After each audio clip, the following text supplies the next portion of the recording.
Republic of Football. This is the only place for all the updates, for all the juice, the reactions, the oohs and ahs, the managers talking, the build up to all the game live updates. 97.3 from England to Spain to France to Italy. This is the only place where we bring the back-to-back updates for you. It's always an interactive show. You can send in your thoughts 0549 986 996 0549 986 996. I'm Gabby Affair. You can find me on X. It's Gabby Milito 7. We're live on YouTube, City Sports Ghana. Live on Twitter, City FM. Live on Channel 1 TV. Raymond Decoder on YouTube says he's the first to comment. The guy sets a record. If you want to also send in your thoughts on what we'll be discussing today, feel free to do so. The WhatsApp number is 0549969996. Today is Saturday, February 21, 2026. Republic of Football is live every weekend, Saturday, Sunday, 97.3. Some really good games coming up today in the English Premier League at 3 p.m. 4 matches kicking off at 3 p.m. Then the final game for today is at 8 p.m. at the Etihad Stadium. Manchester City taking on Newcastle United. It's match day 27 in the English Premier League. I'll run you through the fixtures pretty soon. When you head to Spain,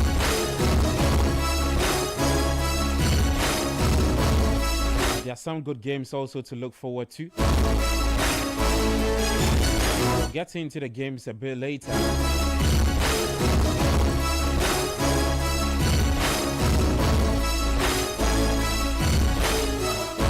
But in the English Premier League, there is, for the 3 p.m. batch of matches, there's Aston Villa taking on Leeds United at Villa Park. And then Brentford will play Brighton same time at the JTech Community Stadium. Chelsea up against Burnley, Stamford Bridge. And then West Ham United will take on Bournemouth at 5:30 p.m. Then the final game for today is at the Etihad Stadium. Manchester City up against Newcastle United. The match day 27 of the English Premier League. Sending your predictions, your thoughts. City wins today. Is pressure handed over to Arsenal. Arsenal must respond. They're in action later tomorrow against Tottenham Hotspur, the North London derby.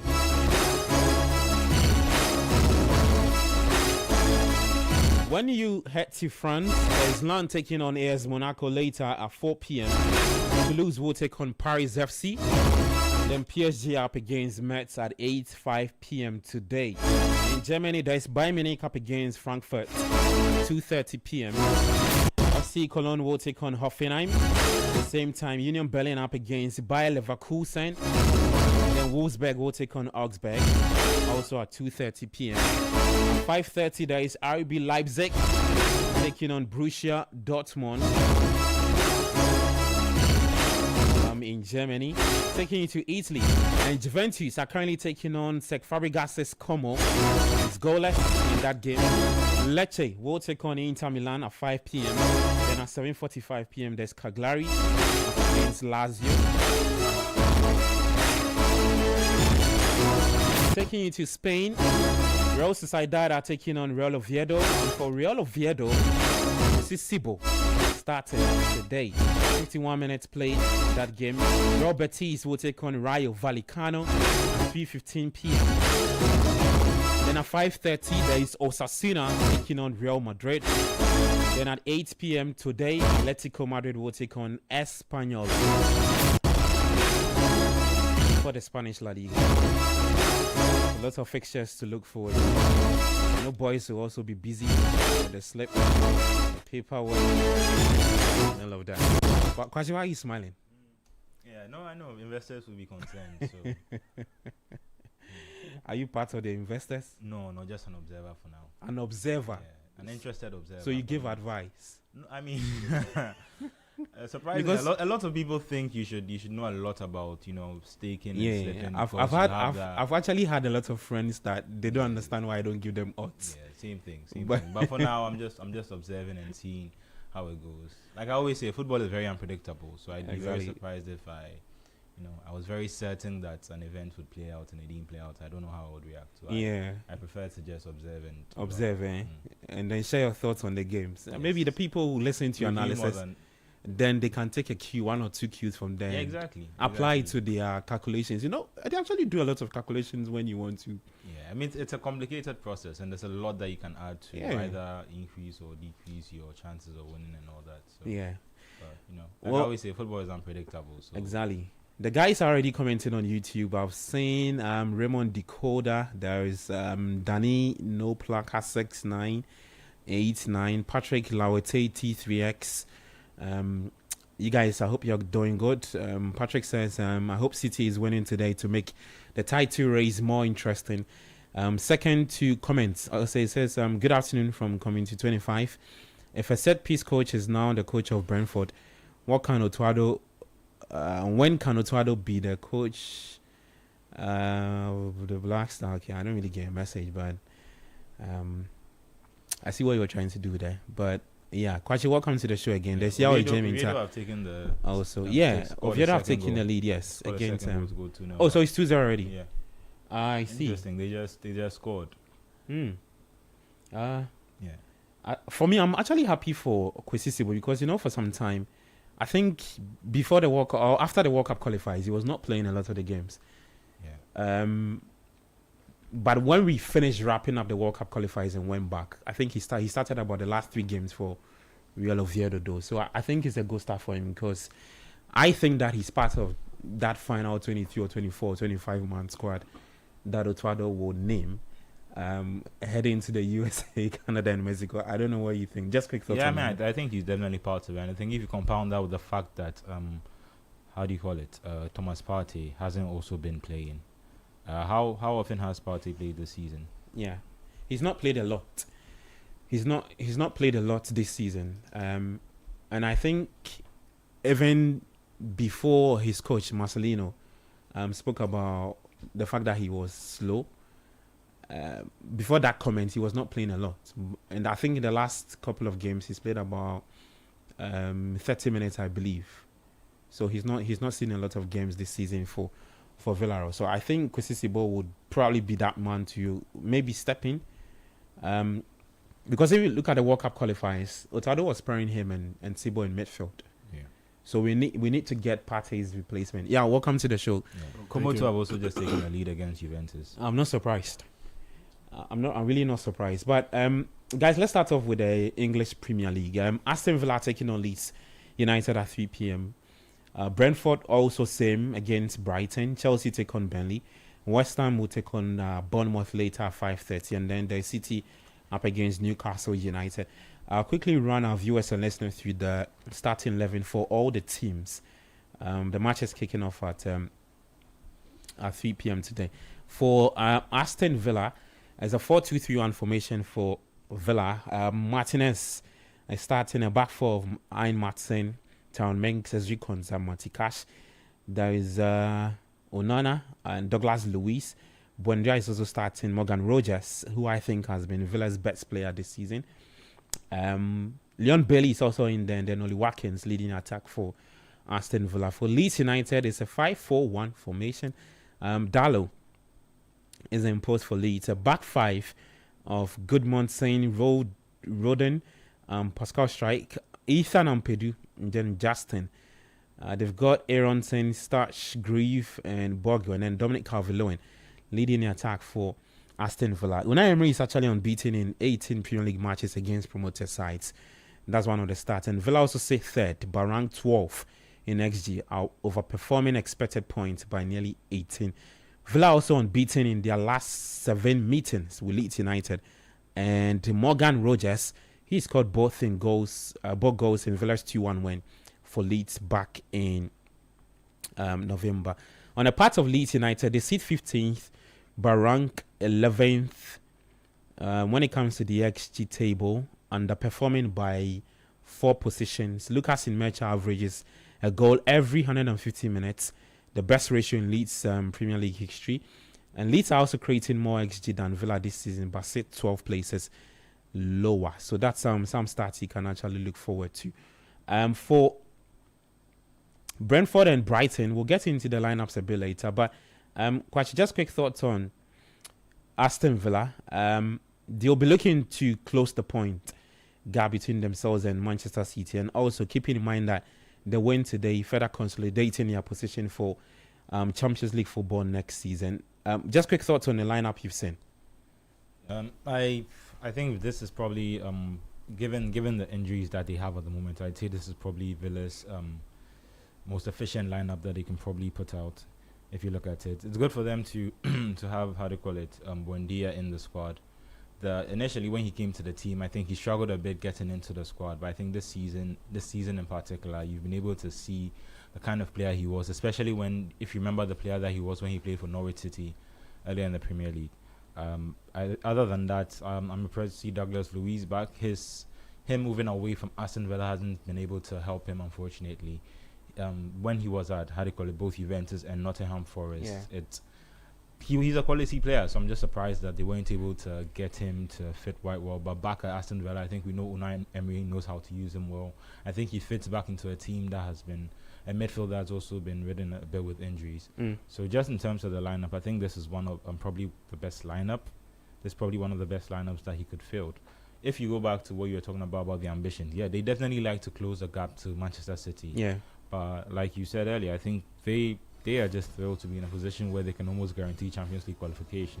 If you go all the way down to Chelsea, who are in 5th on 44, that gives them Liverpool and 6th, that's on 42. So that's about an 8-point gap between them and the next, the next position that doesn't directly qualify for the Champions League. So I think for them, they just obviously getting to the end of the season, I think what they would like to do is start winning more games.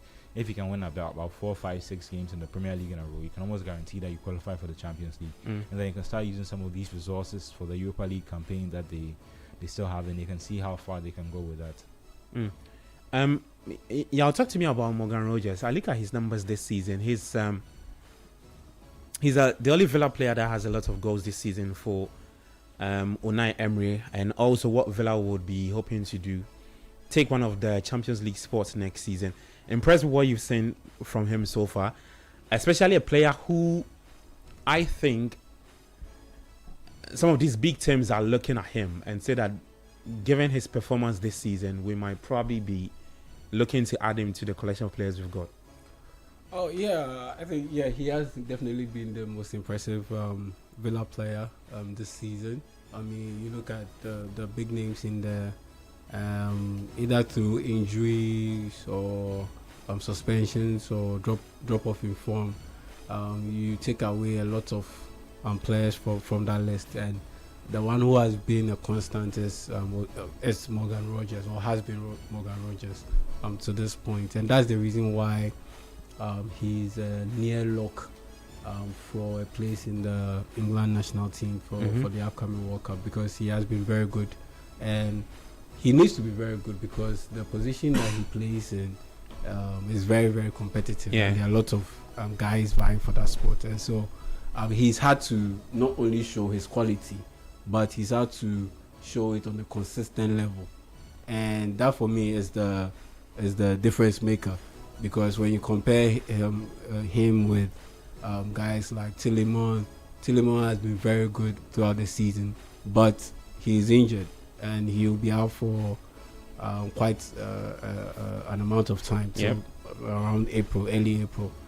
And so he is knowing that Oli Watkins had a difficult mid season period where he wasn't scoring lots of goals.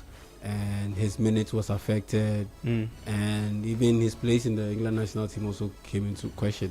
Now he started picking things up, but like I said, the one who has been consistent from day one till this point in time has been Morgan Rogers. And looking at the way Aston Villa need to balance their books and how they are quite close to breaching those financial fair play rules.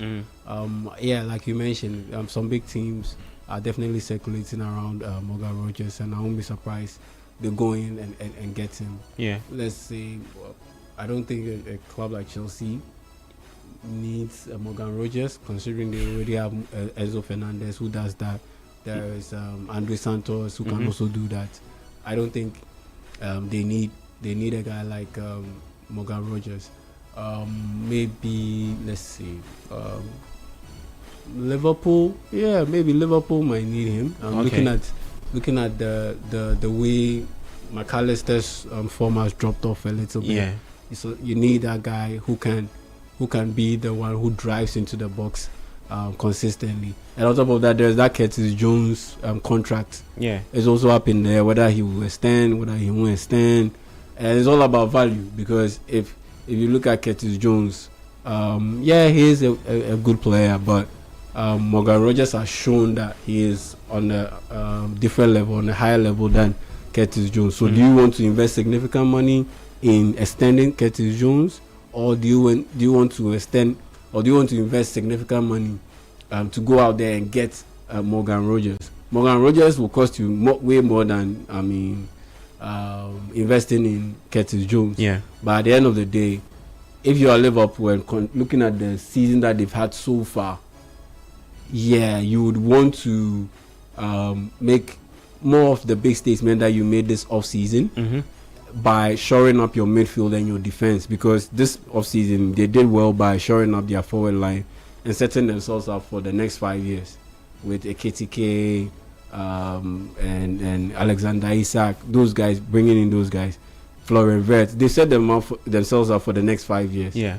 But you look at the midfield, you look at the defense especially, they need to shore it up later this off-season. And also there's the fact that, if you're thinking, if you bring in Morgan Rogers, where does he fit in all this? Because you have multiple players battling for that forward position, knowing very well that Isak and Ekitike can play together in a starting lineup.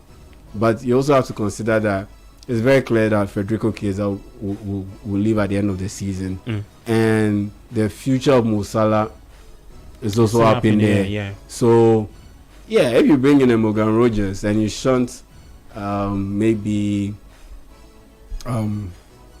Florian Wirtz, no, I wouldn't shunt him. Florian Wirtz. Cody Gakpo to that side. Yeah. Then you move over Ekitike to the other side and play Alexander Isak through the middle. Then you have room to bring in Morgan Rogers and have him start with Szoboszlai and Grafenberg in midfield. Okay. Yeah, then you have a settled team in there. So, for Morgan Rogers, I think he has been a very good campaign, and it will be quite disappointing if maybe he has a sharp, drastic drop in form, or maybe some injury issues creep up. And he fails. You mean like with the last 12 games left? Yeah, and he fails to make it to the England national team. I think it will be a very, very huge disappointment. And it's not outlandish to think that, his form drops and he will miss out on getting selected to the England national team. That's how keen the competition is. Yeah. If he drops off significantly in terms of his form, there's a high chance that he might end up missing a spot in Thomas Tuchel's national team. Okay, I'm looking at his numbers. He has 8 goals in the competition, and also the joint most of any Villa player this campaign. Big chances created 10, assists 5, take-ons 101, and the opposition box 131. So, Kwachi, just quick thoughts on him, and where you'd want to rank him in the players who performed for Villa this season. I thought it would have been Oli Watkins, given what he did last season, but he slowed down this season under Unai Emery. Yeah, I mean, apparently he says he's been playing with an injury. Ollie Watkins. So that's probably affected how much he's been able to contribute to Villa this season. I think he's still come up with some big goals for them, and I think that's just a sign of the quality of player that he is. Yeah. But in terms of what you're expecting from him to maybe now hit a season where he can probably hit a 20, 25, maybe I don't know if 30. I don't know if he's capable of hitting 30 goals a season, but he's definitely a player that could give a lot more than he's been able to give right now. It's definitely been Rodgers, and I think if you compare him to all the other English players, I think he's also been the most productive in terms of goals and assists. I think Eze started really well. If you go back to him at Arsenal, what he was doing this season, but now like I was saying, getting the end of the season, it feels a bit like he's definitely one of those players because of how he's been unable to find his way into the Arsenal team. It means that he might struggle a bit find his way getting into Thomas Tuchel's team, especially if he tries to plays with a solid midfield as he does, where players like Anderson are needed before he then tries to get one player who will be the creative outlet in midfield. Even sound like Phil Foden, if you remember how well he was playing during the mid part of the season, but he himself hasn't been able to maintain that form right now. And I think if you look at it throughout the whole season, you can probably argue that Rodgers has been the one who has been able consistently over the whole season to at least maintain some semblance of the form that he's had. He hasn't. Obviously, he's peaked at certain moments, but I don't think he's necessarily hit low moments consistently. I think he's been able to maintain a perfect balance, and that's something that will be crucial for him and for Thomas Tuchel. Tuchel's worry now is that looking at where Villa are in this season and how important he's been to their season so far, there's a huge certainty that he's probably going to be one of the players who is going to play a lot now between now and the end of the season, because they have a lot of crucial games.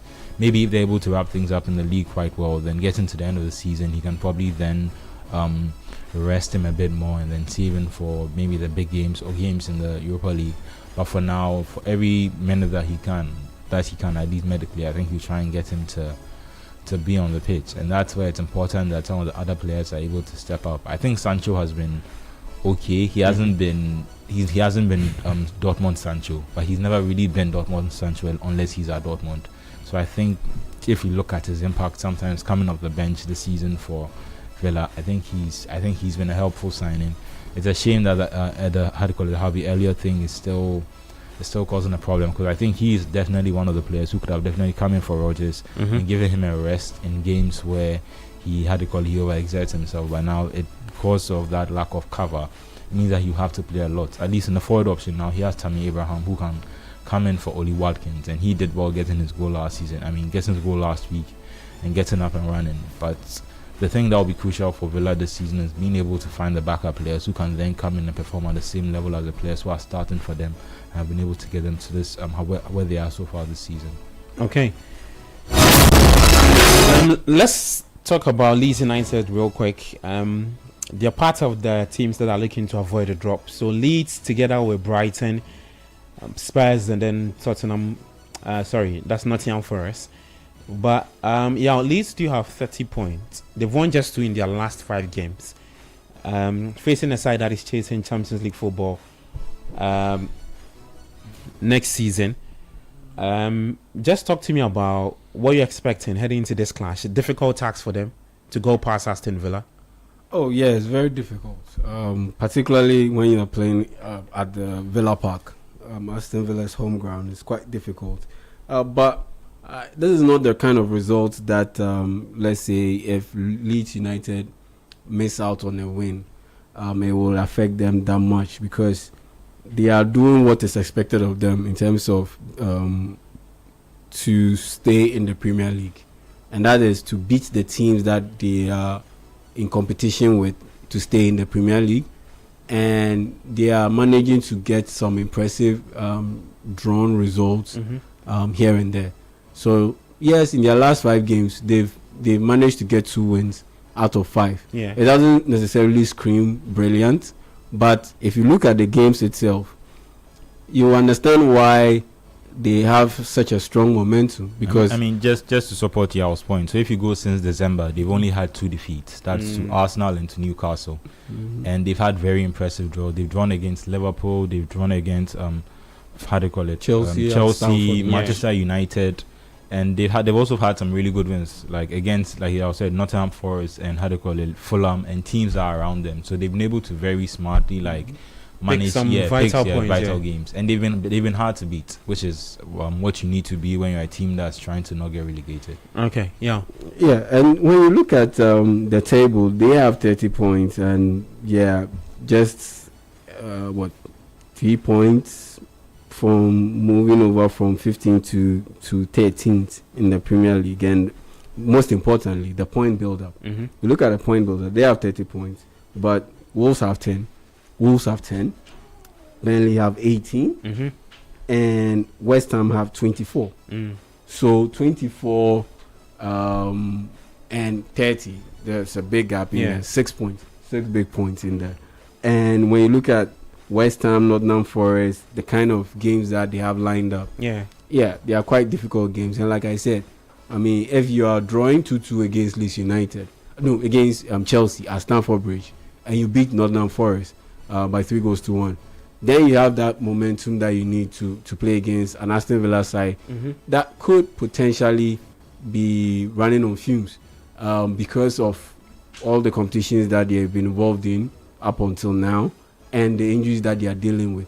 Okay, yes, it's true. They are no longer in the Carabao Cup. FA Cup, they also got eliminated. But they are playing in the Europa League and they are playing in the Premier League. And they have a lot of injuries that they are dealing with.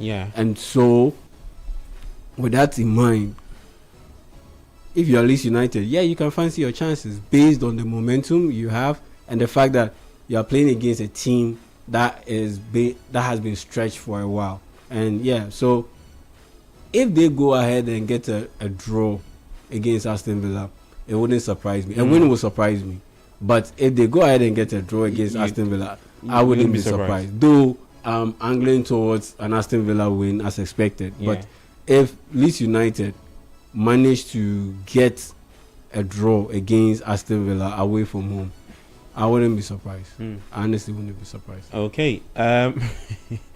Let's see how Leeds United fare against Aston Villa.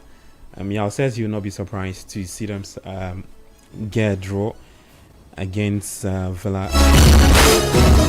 Kickoff is at 3 p.m. 97.3, the Republic of Football. I'm Gabi Ofe.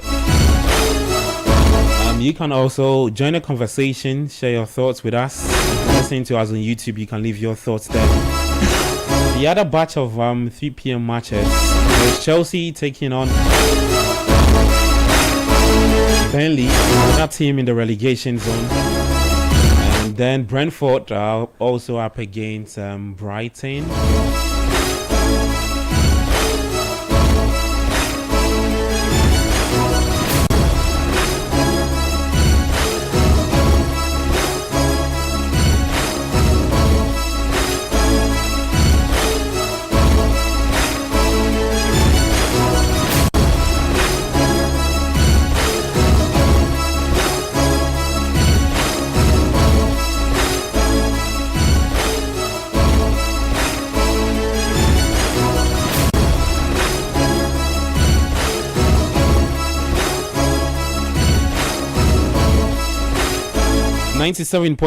This is the Republic of Football. We'll get into the next game. Chelsea up against Burnley. Let me take some messages on YouTube and then we'll get into that conversation. Let me take this one from Sweet Kwame. He says, come on City. Martin Donu Kwablan says, come on City, Semenyo to score. Pache is looking sharp with his Pong. Chelsea can go get him. So we're talking about Morgan Rogers. Charlie, the Chelsea team is stacked. Like, where would you want to put? There's Andre Santos, there's Cole Palmer. But what's Rogers' favorite position? As a 10? As a 10. Through the middle. That position is already stacked. Because now since Liam Rosinia came in, what I've seen him do is that even Pedro Neto, he moved him to play that position 10 in the against FA Cup. Hull City. Yes. So there's Cole Palmer, there's Menzo Fernandez in there. Andre Santos can play that position. So you're covered. I don't think Morgan Rogers. I mean, you can. I mean, even the sea still accepts rain, but I mean, like, I don't think realistically, that's you don't the kind think of that would move, and that would be good for the player too. Yeah, for the yeah. yeah, because at the end of the day, you don't want to be a flash in the pan where, let's say, you get to play in the 2026 World Cup and poof, that's it. You go to Chelsea and don't get enough playing time, and Thomas Tuchel takes you out of his team because your minutes have dwindled. Yeah, we've seen it happen to Phil Foden. We've seen it happen to Jack Grealish. All of these guys, they've been taken out of the England national team because they are not playing consistently, and their minutes are low. Even Miles Lewis Kelly. Yeah, same, because he's not getting minutes under Arteta. So his spot in the England national team, it has been affected. So if you have Morgan Rogers, yes, the money will be good. I mean, it's Chelsea; they will bring in big money. But if you go there, you get all the money. Calvin Phillips, he went to Man City, he got all the money. But where is he? What happened to his career? Yep. So you have to look at all these things and factor it in your decision. So for me, maybe a club like Liverpool will be perfect for him. Okay. I mean, if you look at a player like Buonanotte, I think he also came to Chelsea with a similar ambition to play maybe in that same position. He made like two appearances for Chelsea, and then he went up. He's been sent back to Brighton. So I think it's also a proof of, obviously, sometimes you think you are going to a bigger club to better your career. Sometimes if you are not able to gauge the right time and gauge the right moment and move at the right time, where you can also see where the manager is going to use you in the team, I think that can sometimes affect your career path. Yeah. Okay, let me run our listeners and viewers through the starting 11 for Chelsea's game against Burnley.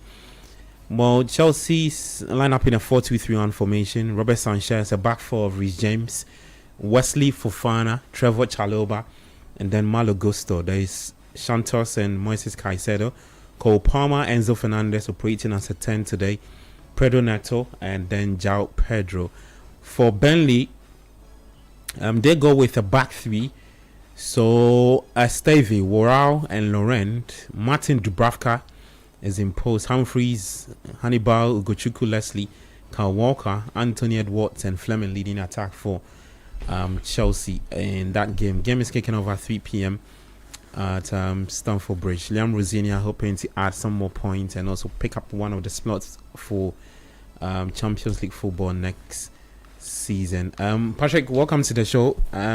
Just quick thoughts on Chelsea so far and Liam Rosinia. A lot of people did not give him that chance because they said that he was another man from the blue coal coming in from Strasbourg and all of that. What have you made about the win so far under him? Well, let me say good afternoon to our listeners out there. For Chelsea, I'm a fan of the club, and then sometimes when they had what's the name, the coach that we Enzo Maresca. Yeah, I had problems with the team because they were not consistent. So yeah, I felt some way somehow I didn't like following the team because of the way they were performing. But I think if you look at the performance of the team now under the new coach, he's putting things together. And then the likes of the young boys in the team, if you look at the average squad of the Chelsea team, it is quite recommendable. But Chelsea as a team, I think they are doing a great work in terms of being in the position qualifying for the Champions League.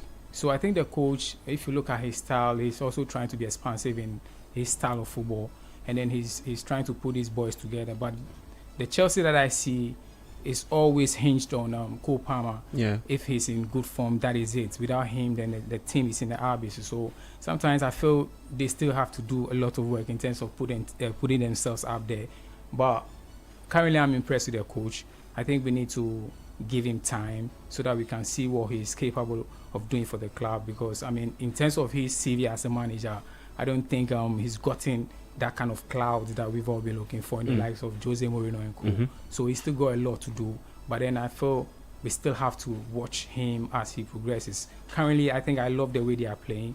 Every player is giving them minutes to show their capabilities on the pitch. And so it is very beautiful when you watch them play nowadays. And I am impressed. But then I still think we still have to give them some bit of time to be able to settle on the kind of football that they are playing. Okay, how about the the inconsistency bit that comes with a team. You can see a Chelsea team way more better in one half, and then the second half they lead. So a perfect example is their last game, right? They took a 2-goal lead, and then the second half they just let the 2 goals slip.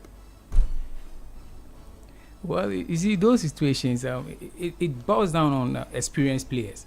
If you have players who can't concentrate when they are playing, you know, there are certain players. I've been on the field before, and then I realized that when you are playing and you have a manager who always gives you that attention, tells you what to do on the pitch, and then you sometimes find it very difficult without a coach giving you more instructions. So for Chelsea, sometimes to take a lead and then they bottle it at the end of the day. Sometimes it's frustrating sometimes, but then that is the style. That was what they were doing under the previous coach. So that's why I'm saying that this new coach will have to work with the team, I mean, gradually, so that they will get to understand his philosophy. They need to get that kind of intuition as players. The acumen must work. You get it? So I think with time they'll be able to understand whatever they are supposed to do. Because sometimes these players on the pitch, they have their own intentions when they are in there. When they are playing, the level of concentration, I mean, we are human beings. Everybody, we all have our levels of thinking. You get it? So sometimes that is what creeps in, and then you see the team not doing well when it gets to those stages. They take on Burnley, another side that is battling relegation. And these are the moments, the games that we have left to play, 12 games, that you find those teams showing up or doing more to get points against the big teams. What are you expecting from that game between them? Oh, I expect Chelsea to win. This is one of those games that you have to win. And in terms of the style and the fit of the opponents, it just fits perfectly with the way Chelsea play. And with Chelsea, they are because of their beautifulness, they are quite good when it comes to the counter-attack or in transition play. And then they are very good when it comes to being able to hound defenders and be able to create turnovers off mistakes. And with Burnley, and they've been heavily prone to mistakes and passing out from the back and all, you are likely to see Chelsea being able to get possession in very dangerous positions, high up the pitch, and be able to create chances. And that is aside the chances that they can create on their own because of the quality players that they have. They can create something out of nothing. That is also a huge factor. And the fact that with Burnley, once they get in tune with the possession game, they tend to drift a little bit forward, a little bit outfield, and it leaves spaces in behind. Once you do that, you're just inviting trouble for yourself when you're playing against Chelsea, because their transition game is very, very, very good.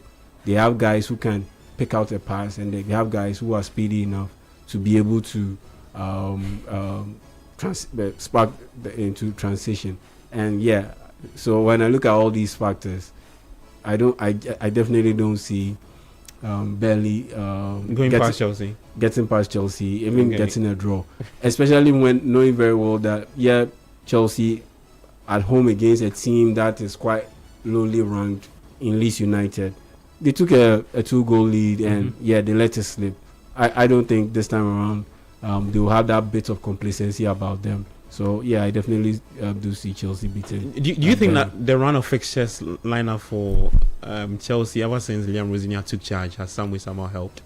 Oh, I mean, it's always good to have because people say I wouldn't say a soft landing, but a cushion. So the only loss that have come is against Arsenal. Both in the Carabao Cup fixtures. He's yet to, and then maybe the Napoli win. If one to say like a big team that he's faced in the Champions League, I mean, but Napoli are not very good in the Champions League. That's the other argument to the conversation. But the thing is, you always want a gradual introduction or gradual process where you grow into that position. So the fixtures have helped. Yes, the fixtures have helped. But at the end of the day, look, you beat what's in front of you. Okay. If this quote-unquote soft fixtures, he has struggled, then the alarm bells would have been on the whole time that if you are struggling to beat these teams, Mm-hmm. then what will you do when you meet the big teams down the line? And that's why, in the opposite way or in the opposite direction, Man United fans are all of a sudden super confident that, oh, give the team to Michael Carrick on a permanent basis because he had a very tough lineup of fixtures, and he excelled. Your first game you play against, you are playing against Arsenal, Man City, all of these teams, and you manage to beat them. You go on a 4-game winning streak, and your 5th game, yes, you drop the points, but you don't lose that game. So 5 games in a row, 4 wins and a draw. That's why there's been that turnaround in sentiment towards Michael Carrick.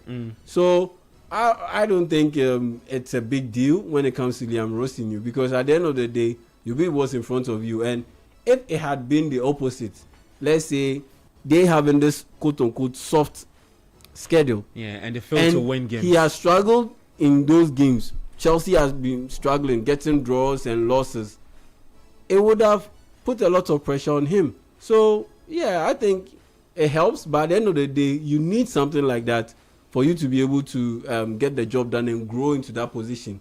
Particularly when he's a young coach coming in from Strasbourg, a small team, to a big team like Chelsea. Quick one. When you look at what he's done on the pitch, the way he handles the press, lineups, and the way he's handled himself amidst all the pressure that he's a blue coal man and all of that, how would you rate him in just this last couple of months? I mean, on the pitch it has been good. I like the way he's managed the squad, tinkered with his selection and with his tactics. As for the tinkering, he would do, because he has to deal with the independent medical team elsewhere. I like some of the games you can actually tell it's really glaring. The Leeds, the 2-2 draw against Leeds, he yanked off some players and then he introduced some players. It didn't help. Yeah, it didn't help. And like I said, I mean, if you are playing against Hull City in the FA Cup, and you move Pedro Neto to the middle, and you have him operate as a 10, and he's able to get a hat trick. Yeah, it was a smart thing on the part. I like those things. And that was Pedro Neto's first hat trick in his professional career as a footballer. I like those things, and I like the fact that he rotates the squad, freshens it up, and all. Press conference wise, no, I'm not being impressed. I mean, it's just the normal stuff. Nothing blows me away.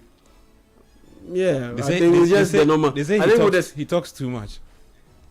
Yeah, sometimes a little. No, he doesn't talk too much. It's because he says things that we've already heard over and over again. I think the only press conference that caught my attention was the racism thing. The racism thing, because I didn't even expect him to go at Mourinho or have a slight dig at him.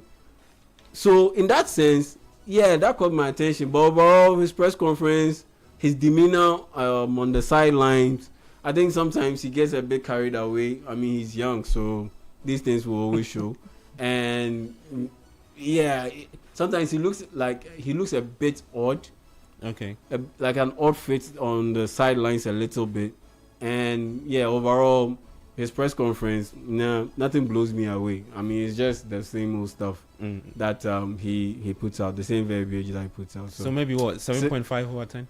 Press conference? How you handle everything you said. Everything. Everything 7 over 10. 7 over 10. Everything 7 over 10 because so far he's been solid on the pitch. Patrick, how would you rate him? I didn't ask you that question. Or you disagree with some of the things y'all said? No, I had wanted to ask if whether he's a Chelsea fan. No, he's not. No, I'm not a Chelsea fan. Okay. He has a soft spot for the club. Okay, so you were being objective, right? I'm always objective. Even if the team I like and love, it's been discussed. Me, I'll always be objective because, I mean, it comes with the job. So it's my first time meeting up with you, so I need to know your personality. And then I'm just putting it at you to know your sense of judgment. You get it? But then I feel 8 over 10 is good for the coach. Everything. So tactics, his communication, the way he's dealt with the players he has, and the way he's handled the pressure. You give him 8 over 10. Because I feel the best Chelsea as a team, the best that they've had, I think is under the the ownership of Roman Abramovich, and then ever since the new leadership, they are not proven to be the kind of business-oriented owners that I see. You get it? So with this guy coming in very young and in the way he behaves, I think he's got a lot under his sleeves to offer. We just need to give him that time to be able to perform. So I'll give him 8/10. Kwache? I think it's a 7. I think he's done really well on the pitch, and obviously, like you said, that has to be given some credit for. But you also need to take into account the games that he's had. And I think the whole embodiment of being a Chelsea manager, I don't think he's fully experienced what it means yet. And I think all that comes into play when you go through a sticky spell, when you have a player that starts speaking up to you when you are the manager and how you're able to put him back in his place. I don't think we've had enough evidence of how they call it, like I said, how he handled the job. So it'll be a 7/10 for now. But so far it has been impressive. It has been impressive based on everything. Okay. So the guys are also rating Liam Rosinia for a great start at his club so far. Let's hear from you. Somebody's asking that the WhatsApp number is working. 0549 986 996. That's where you can send your thoughts. The WhatsApp line 0549 986 996 or 0539 986 996 0539 986 996. This is the Republic of Football with 97.3. I'm Gabriel Fair here with Manuel Kwache Angelo, Yahweh Jamie and Patrick Bonnie. To send in your thoughts, 0539 986 996. And on YouTube, if you're watching us, you can also leave your thoughts there as well. For the other matches also kicking off at 3 p.m. What? Eric Bailly, he just scored to tear the game for 3-3 for Real Oviedo. My goodness. What, Eric Bailly who just scored it? Yeah, he scored twice in this game too. But then he just scored the equalizer just now for Real Oviedo. I had forgotten about it. I thought Oviedo was leading by 2-1. So leading by 2-0. Then I think immediately after that, Sociedad got one back. And they were able to, in the subsequent minutes, I guess, take the lead. But Real Oviedo just got an equalizer in the last minute, which I don't know if that's helpful for them because they were leading 2-0. I think they should still be disappointed. I think they're also in the relegation zone. Yeah, they're in the relegation zone. They are second from bottom in La Liga. I'm not sure the results will be too helpful. Yeah, I don't think they have 5 minutes left in the game because they have they are playing 8 additional minutes. Yeah, there's a goal in. I suspect there's another goal in this. I suspect there's another goal. Okay, well let's see. But I'm going in for Oviedo to win. Also said that. Yeah, also said that. Yeah. Okay. At the GTEC Community Stadium is Brentford, who will be taking on Brighton. Brentford are starting in a 4-2-3-1 formation. Calvin Kelleher is their goalkeeper, Hickey Aja, and then Van de Beek, and also Henry as the back four. Henderson and Janelle at midfield two. Ouattara, Jensen, and Luis Porter as part of the attackers, and then Igor Thiago leading the attack. For Brighton, it's a 4-3-3-1. Verbruggen, Wifa, Van Hickey, Dang, Kadioglu. That's the back four. Gross, Hinchel, Wood, James Milner. And then Karo Mitoma also. James Milner is still playing. Yeah, just to point out on that, he becomes the highest Premier League appearance maker ever with his appearance today. So. Well, Danny Welbeck leading the attack, and then there is Gomez Diego as the front three for Brighton. I'm not sure what has happened to Brighton this season. A lot of some new players and all of that mixed in there, but they're coming up against Keith Andrews, Brentford, another team that have been very good at home this season. Quick thoughts on this game. It's an interesting game. If you look at both teams, they both team mid-table teams, but I think Brentford themselves have been quite impressive this season. They've had some surprising wins, and coming into this season, like I said, everyone thought they would struggle. So the fact that they are almost pushing to be, maybe they could be thinking about challenging it for Europe this season, I think it's big credit to them. Especially when you also counter that with how things have unfortunately gone for Thomas Frank when he left the club and went to to Spurs, and he wasn't able to take his I'd say the winning mentality with him to Spurs. Yeah. Yeah, but see how Brentford have been able to carry on, and it continues, like we've been saying, it continues this pattern of them hiring from within. I saw an interesting stat about how they haven't sacked the manager for the last about 15 years. So every time they've lost a manager, they've just promoted from within, and how do you call it? They've been able to seemingly, at least in this sense, replicate the success. Brighton, on the other hand, Brighton are sleepwalking slightly into the relegation picture, because they are just a point ahead of Leeds United. And if we all agree that Leeds United are in the relegation picture, then I think Brighton have to also be considered. They are winless in their last 5 games, and in general this season, I think this has been one of the seasons where they've struggled to adapt to the multiple changes that seem to happen at Brighton every season. And Fabian Hezler himself, if I can be honest, I think he's been slightly underwhelming since his appointment. When De Zerbi was there, there was a lot going for them when De Zerbi was there, and I think he himself got very frustrated at the lack of investment that they were doing. Like, they seemed very content being a solid Premier League team that just continued promoting talent and selling players on for bigger money. And I think there was a point within that where they had a really good squad. Yeah. Where they could have invested. I think on that part this season they've got it all wrong. Yeah. Because I'm looking at the players they are dealing with this season. I'm not sure they can match up to the quality we've seen in the past. But that's how they always try and do it. So they did the same thing when they with Caicedo. Caicedo was almost unknown when they got him. They were able to replicate the trick with Baleba. So they felt like maybe they feel like there are certain players that are just they can trade these assets, and if they use their analytical data to spot a player, more often than not, when they're able to bring him in, they trust that rather than later his his ability to be able to shine through, and it's worked for them a lot. Yeah. To be fair, these are two clubs who operate by very similar models, and it's worked for them a lot. It's just that, like you said, this season I don't think they've been able to. I think they took too much of a risk. They spent a lot of money last summer, but I think they were shopping in markets which were untested. More not necessarily not good, but they were just untested. Yeah. Wait, Como after the second goal? No, this is the first goal. The first goal, yeah. Well, the girl should have done better. Yeah. I mean, you don't attempt a punch with your weaker hand. Yeah. And it was just one. And the strike had power too. Yeah, it was just one hand. You parry it with both hands.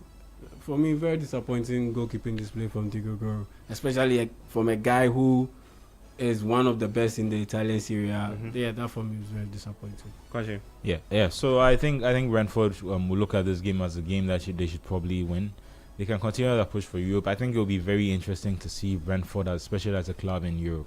If you study where they've come from and their gradual progression in the league over the years, I think if they were able to push into Europe, that would be a sign of a very good team. And they have a bit of a gap to to all the teams below them. And for Brighton, it's just a matter of waking up and making sure that they don't get involved in this relegation. Quick thoughts on that game, Brentford. Oh yeah. Impressed with Brentford, what Keith Andrews is doing with. Oh yeah, super impressed. Because if you are Brentford, you are not the club with the biggest budget, and you sell Johan Wissa and Brian Mbeumo in the same transfer window, and your long-standing goalkeeper coach leaves and joins Tottenham Hotspurs, and you promote virtually an unknown into that manager's role. It's a big risk. It's a very, very big risk, and a lot of pundits take them to be struggling and close to the bottom of the league and be among the teams that will be battling. And I think it started in when the relegation season started. When the season started, they didn't pick up wins. Yeah, you didn't pick up. I wins. think it took them a while. Yeah, and I think it has become quite normal with the quote unquote small teams that make coaching changes. Yeah. So if you remember, Andoni Raiola, when he came in as AFC Bournemouth manager, his first 9 games he didn't win. Yeah. He didn't win his first 9 games. It was up to his 10th game in charge. That's when they finally managed to get a win. And so you look at Brentford, it's pretty much the same thing. It went down that trend where they struggled to get wins under Keith Andrews. And now, since then, everything has been good for them so far. And I look at the way they play. I mean, they've stayed true to themselves. take advantage of set piece opportunities as much as possible, and try as much as possible to always put the opposing team under pressure and force them to make mistakes. Not necessarily in terms of giving the ball away, but in terms of committing penalties. And that's how come Igor Thiago has been able to score as many goals as he scored this season.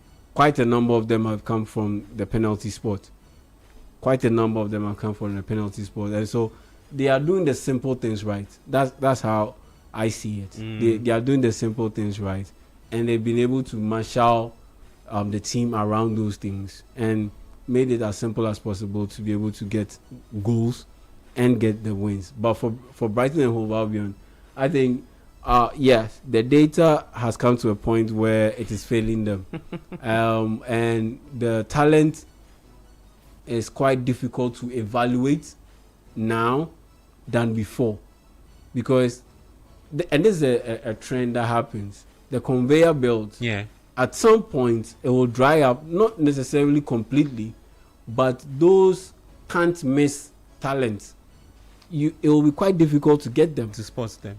It will be quite difficult to get them. And we've seen it over the years with teams that are heavy on youth football in terms of promotion and youth investment, that the first, second, third wave of players are so super brilliant. But the subsequent years, it's not the same. It's very difficult to be able to get those kind of players that you had earlier on. Case in point, we are watching the Italian Serie A. Back in the day, Udinese.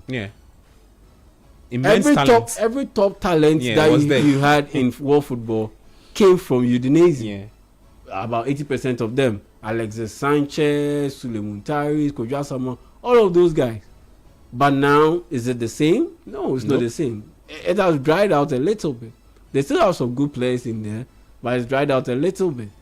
Even in the academies that we have in Ghana, some of them, I mean, Wafa, for instance, when they were called Feyenoord Academy, they used to the produce kind of talent that they had and were bringing in, year out, it's not the same now. So, if you are Brighton and Hove Albion, and you had success back in those days, now it's not the same. So, they need to tinker their approach a little bit, where back in the day was 100% data driven. Now they need to ensure that they add a human touch to it and make it more prominent, because those can't miss players where you can easily evaluate them based on data. They are no longer there as much as they were back in the day. And if they can get to that point and do it quickly, I think they'll be able to get back to that level that they were on a couple of seasons back, where they were playing in the Europa League and all. Okay, Patrick, just quick thoughts on Brentford, Keith Andrews. He takes over from a manager who had a certain fundamentals working for the team. I mean, Keith Andrews is the set-piece manager when he was under Frank. Now he steps in as the main boss. Do you think that not moving away so much from the fundamentals has actually helped Brentford to be where they are? I'm looking at the table. They are just 4 points off Chelsea. If they win today, they somehow find themselves in the top 6. You know, football is about, sometimes these managers, we have our own DNA in Ghana. You get it? So with clubs, they also have their philosophy, what they want to do. So if you have a manager who worked under a certain coach, and then the coach moves on, and then he's been given the mandate to take over, if you are not careful, everything that you do, it will just be like a miniature. Yeah, Patrick, just hold on for me. So Chelsea have taken the lead. João Pedro, I think this is his 11th goal. 11th goal, yeah. 11th goal, right? For Chelsea. Just in the Premier League. Wow, what a performance, and 10 of form since Liam Rosinia took charge. Yeah, I mean, he's a very deadly striker. He's a deadly striker. Yeah. Shout out to Edwin Kwaku. Yeah, that's what I'm laughing. We had been warned. So. Because I remember Edwin's analysis so much about João Pedro. When his form dipped there, I was like, oh my goodness, when will this guy come to form again? But I think since Liam came, I mean, he's been very good for Chelsea. If you include that to his Club World Cup form when he was really on it. So let's look at the goal again. It was a very good pass from Moises Caicedo. He finds Pedro Neto with so much pace, lays in the pass, and then Pedro also just taps in to give Chelsea the lead. Transition play. Yeah. One pass, and that's it. That's Transition it. play, Yeah. one pass, a cross comes in. And you tap. spoke about Pedro's pace. Yeah. That he doesn't need to do so much on the ball, especially in the final third. And that's one thing I like about him so much. I mean, he nearly missed it. Yeah, he nearly missed it. But I he think he still didn't get scored. a very good touch. He was but- stretching. He Yeah. was stretching the He whole made- time. So he almost missed it. Yeah. you see. Exactly, So yeah. he needed his trailing leg to come in and touch the Yeah, ball. yeah, Other yeah. than that, the barely defender would have been able to clear his. What I are mean, they they checking? need- Possible checking- handball? yeah. Oh my goodness. They're checking if he was behind the ball No, it at hit the his time. hand. It hit his hand. Oh. Did it? I think it, It looked was- like it hit his whose hand. hand? Nah, the goal's been given. Yeah. I don't think he hit his hand. I think they were checking. If the he was behind the ball at the time. Okay. The pass was hit? The pass was hit. Okay. Yes. Well, so Chelsea have taken the lead. 5 minutes played on at Stamford Bridge. It's Chelsea 1, Burnley 0. Bonnie, just quick thoughts on Pedro. João Pedro, and then we'll go for a quick break. Yeah, this is a trait of a goal poacher. And then so if you look at the goal he scored, it wasn't a clear-cut opportunity. Yeah. He had to improvise, being in line with the ball that came in. So I think I just love how he scored it. You know, it is not one of the finest goals you can have, but He's it's done the goal. most Yeah, important the thing most- yeah, to that's tap it. into the. So it's a very nice goal. Okay. I'm sure the Chelsea fans will be excited to see their team up against Burnley. The Republic of Football 97.3. I'm Gabi Affair. We're going for a first break. When we come back, there's more football talk. We'll take you across Europe, Spain, Italy, France, and then run you through the updates. I'm Gabi Affair 97.3. We'll be back after this.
on TV, Channel 1 TV as well, on YouTube, City Sports Ghana, and then on X, CTFM.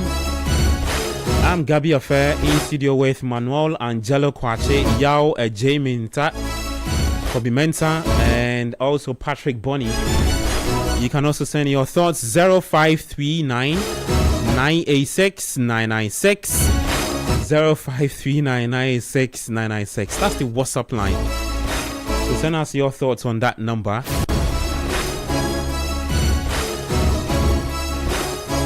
At the Villa Park, is Aston Villa taking on Leeds, goalless between the two sides. At the JTech Community Stadium is Brentford up against Brighton. 11 minutes played. And then at Stamford Bridge, Chelsea have taken the lead against Burnley. João Pedro with a goal. Later, 5:30, there is West Ham United up against Bournemouth. Manchester City will take on Newcastle United at 8 p.m. That's it for the English Premier League match day 27. When you head to the French Liga at 4 p.m. later today, Lens will take on AS Monaco. At 6 p.m. there's Toulouse up against Paris FC. Then at 5 p.m. PSG will take on Metz. And then in Germany, Wolfsburg have taken the lead against Augsburg. So it's Wolfsburg 1, Augsburg 0. Bayern Munich 2, Frankfurt 0. FC Cologne 1, Hoffenheim 0. Union Berlin 1, Bayer Leverkusen 0. And then later at 5:30 p.m. RB Leipzig will take on Borussia Dortmund. Well, yesterday, last week, I had somebody text me and say that, why don't we update the Ghana Premier League? So let me do that for you.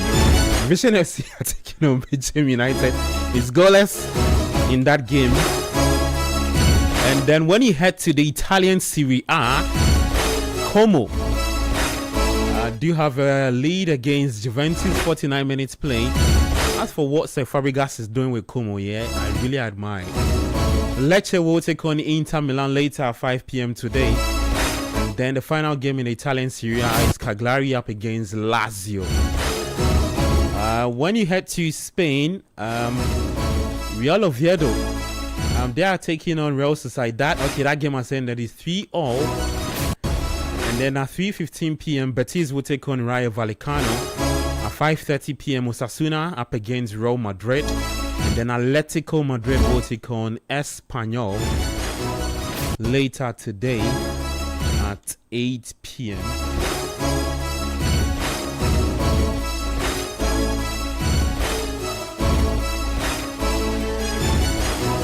We will be updating you as and when the goals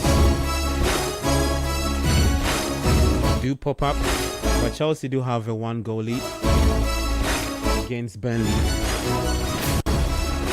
The win today takes them into 4th place, I believe, for Chelsea. Yep. Yeah, so 47 points. For Burnley, they are hoping to escape the drop. They have 18 points.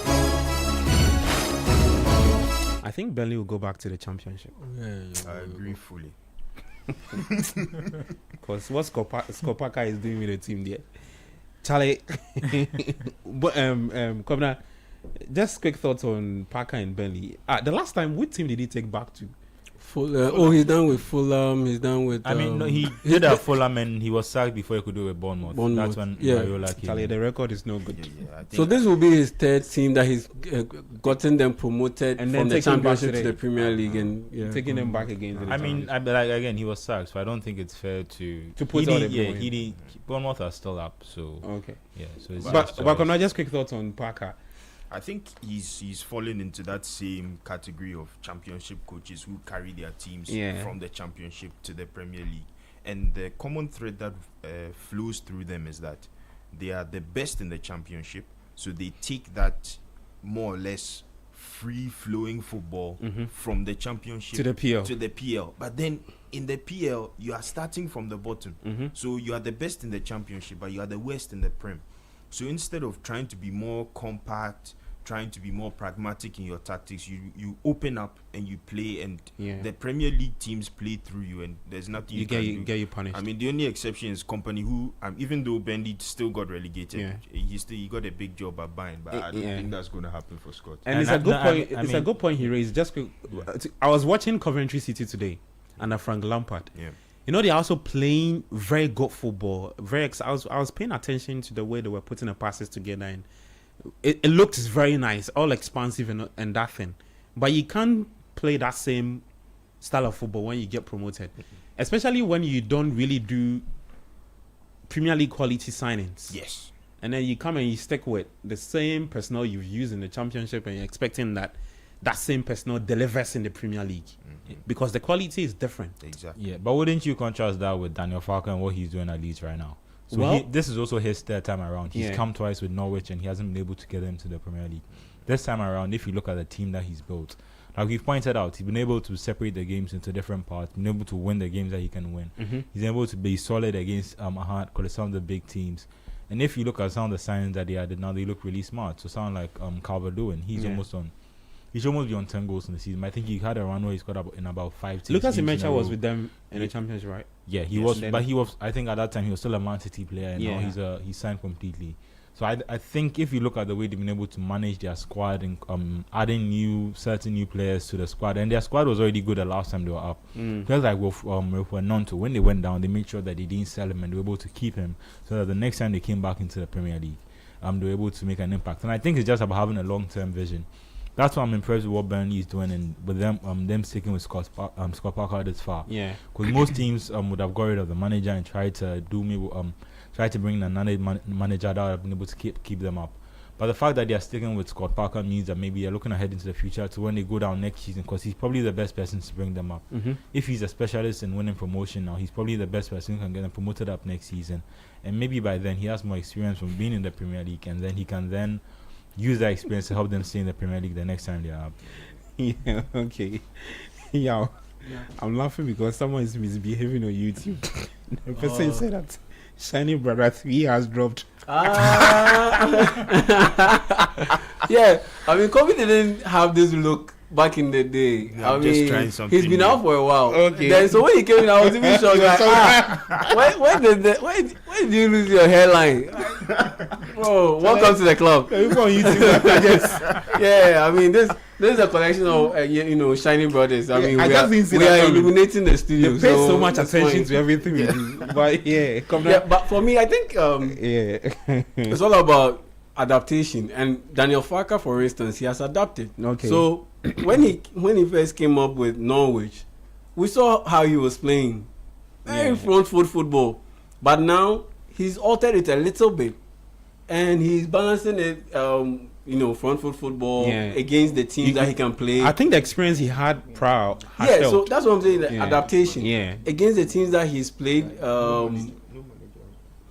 Against the teams that he believes that they can go toe to toe with, here he opens up a little bit. But against the teams that he knows that he can't go toe to toe with, Then he that whole closes, pass now from the back thing, he throws it out of the window, because that's what you need to do, because they can easily take the ball off you because they are better players than you. And there's also the tactical bit. Those teams, because their budget is small, they can attract the best of the best. Yeah. But the big teams, their budget is big, or teams that have been in the Premier League for a long time, their budget is big, so they can attract the best of the best when it comes to game planning for teams, and put their players in the best position to be able to foil your attacks, to be able to beat your press, to be able to hound you and force you to make mistakes. So you can't beat them on that front. So tactically they are beating you, player wise they are also beating you. So in that sense, you can't play the same way you play when you play against them. Yeah. You need to go to basics. Bro, don't try to play out from the back. Yeah. Just hit it long. Have your big physical midfielders, which is a very characteristic trait of teams that play in the Championship. They are big, they are physical, because you play so many games. They are fitter. So leverage on that. Have your players battle it out in midfield, win some balls, get some winning tackles in, gain some momentum or possession, then try to create something. Is that what Sunderland are doing with Brian Brobe in terms of his physique? All of those things, they matter. Yeah. So you do that, then you get an experienced head or two in the team, and you are good to go. So Sunderland, you mentioned, Brian Brobe is doing the physicality stuff in attack, but in midfield, there's the Congolese midfielder Sadiki. Yeah. He and he is doing the hard miles, covering the miles for Sunderland in midfield. Granit Xhaka is an experienced head in there, more, spraying the passes all over. So you just have to find the perfect balance. It's all about adaptation. If you can use the same methods that you used to excel in the championship, that got you to the Premier League. In the Premier League, when you get there, in order to stay, no, you need to adapt it a little bit, because at the end of the day, it's a whole new level when it comes to the Premier League. And so if you don't adapt, you die. And we've seen it happen so many times to a lot of teams that have come from the Championship to the Premier League, particularly in recent years, because everyone is stuck on an idea, a philosophy. Played my way, or is the highway. Let it be nice. No, it mustn't not be so. Even the great Pep Guardiola and co, they are adapting their game. So adapt. You need to adapt, evolve or die. And unfortunately for Scott Parker, it has come a bit too late. It has come a bit too late. But looking at what he's done with the teams he's coached in over the past 5-6 years, I think even though Burnley will go down to the Championship, and if they decide to part ways, he will still get another chance, because he's shown that he's a solid coach who can. I mean, Burnley will stick with him. Maybe they might part ways. But even if they part ways, he'll definitely get another job. He'll definitely get another job. Promote them to the because he's shown that he has some quality. Okay. But it's just that the quality is not enough to get his side to stay in the Premier League. And on top of that, I think he needs to look at the choices that he makes. And it's a thing that has prevented Wayne Rooney from getting on with his coaching career, because the choices that he's made, the teams he gets to coach. The teams that he gets to coach. The teams that he gets to coach. And sometimes I also feel that, you need to be in the right, like they say, you need to have your name mentioned in the right room by the right people.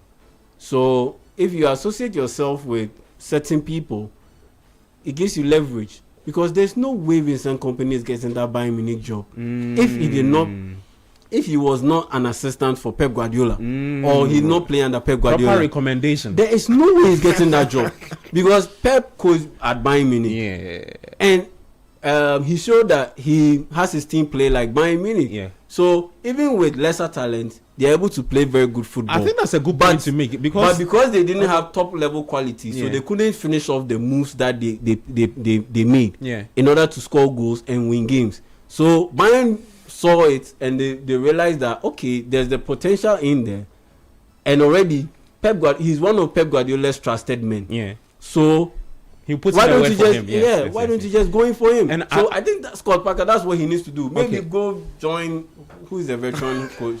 Maybe Carlo Ancelotti or something. Be part of his backroom staff or main assistant head coach. Because think about it, John Heitinger is getting jobs. It's because he associates himself with the right people. Okay.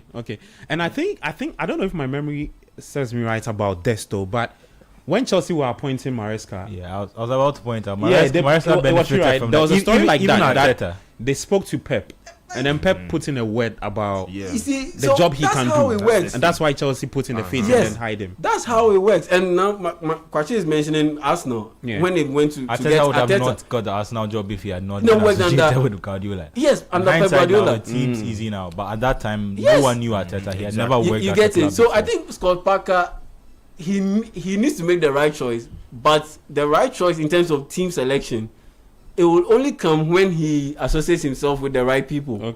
Because these Burnley and Fulham, You do your thing. No, you do your thing. Yes. You try. You do your thing. Yeah, you get them to. But the recognition won't be that to qualify from the enough. Championship to the Premier League. Okay. But to kick on, that's the problem. No, that's I mean, the problem. But yeah, but I mean, on his point too, I think you can use the Bournemouth example to say, because when Iraola came into Bournemouth, he was able to transform them.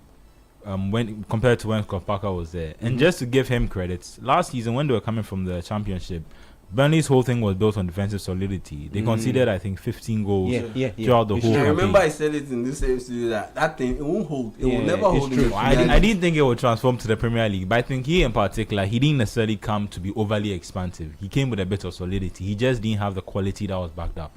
And I look at the players they signed, and that's where it comes to me. I think if we're looking for an experienced leader, Walker is good, but if you remember him from his last days at Man City, you could already tell that Kyle Walker was not the same on the way down. Yeah, he's not the he's not the marquee. How do you call it? But if you go to the Italian Serie A and you don't thrive, you don't. Especially because that league is meant for especially when your game is built on speed, and you can still leverage that speed to be able to excel. A considerably slower league. And I think Leeds did. Obviously, I thought Calvert-Lewin was a risk, but he turned out to be much better than spending 20 million on Chelsea's Amanda Broya.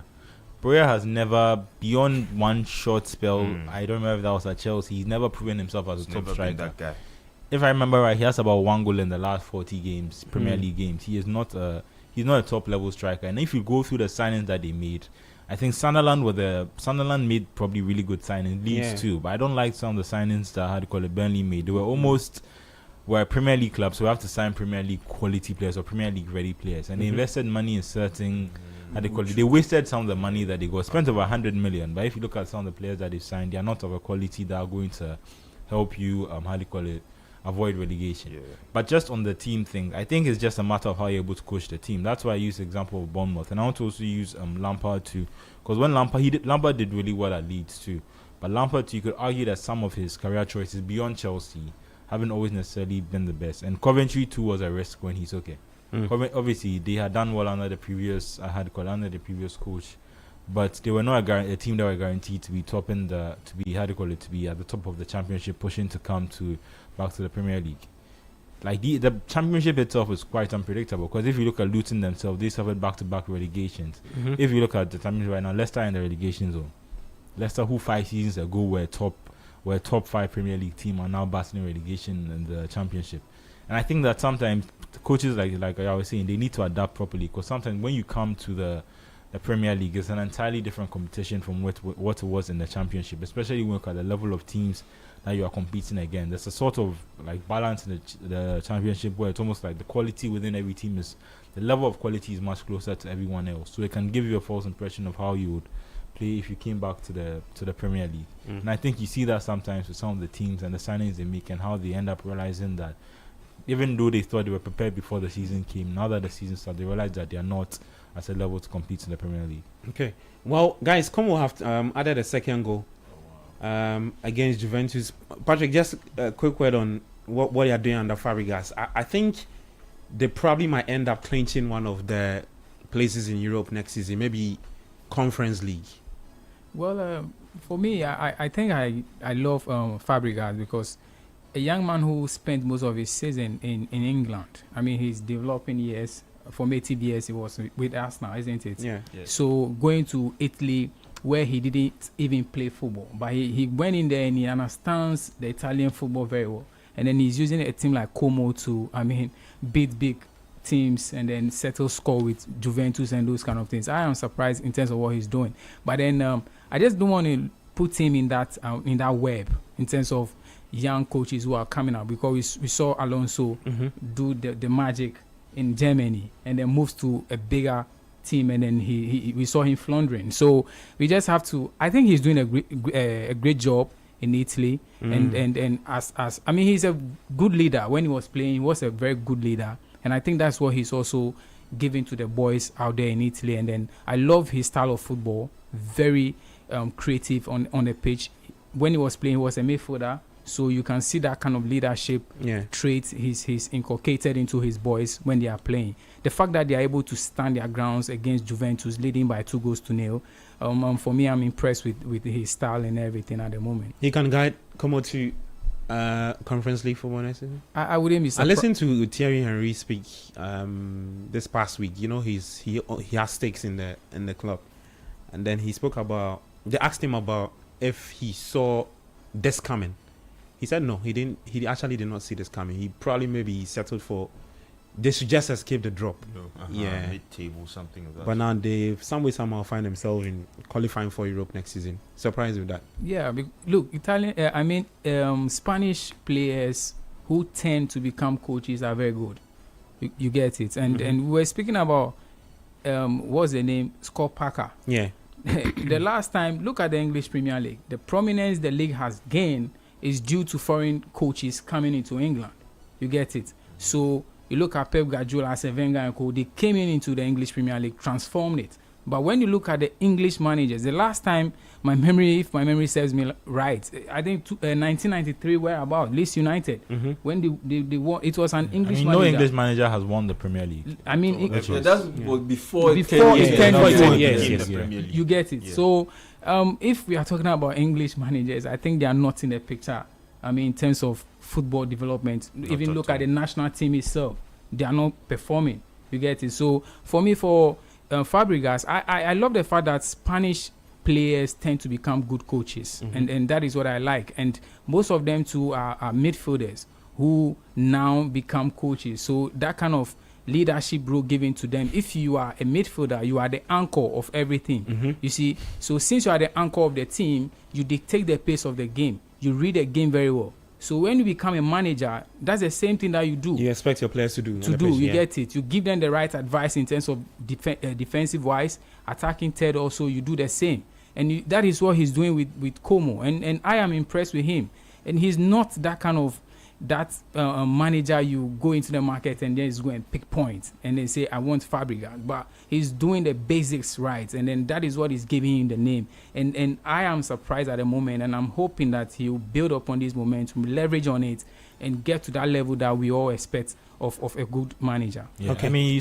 I saw him speak, and he was also talking about the thing we're talking about, the influences from different coaches. So obviously, I think after he picked the bit from the players he plays, the coaches he played on. And he mentioned Guardiola, and he mentioned Wenger, but he mentioned how defensive solidity that was actually a bit in his latter years when Conte came into Chelsea, and he got that little Italian if you know what I mean, the mentality and solidity that you need to also press on and win the league title. And I think when you look at him as a manager, you can see he has a combination of different styles of football. He's not necessarily just one of these maybe like Sarri, how do you call it, Postecoglou. These ones where you see and you can tell that they picked up the fast style of play. That's what they want to do. They're impressive football. He seems to have a combination of a lot of things, and I think that would be how do you call it? That in itself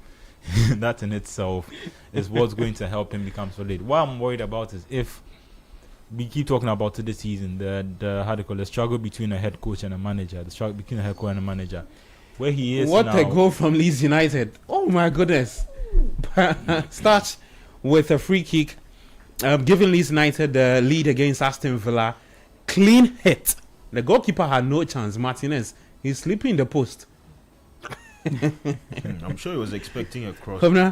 He was expecting a cross, but the way he positioned him, myself, I was expecting a cross because the way he had look at the angle of where the free kick, where the ball was positioned. Look at it again. You would never expect it. And I think that's excellent use of the element of surprise.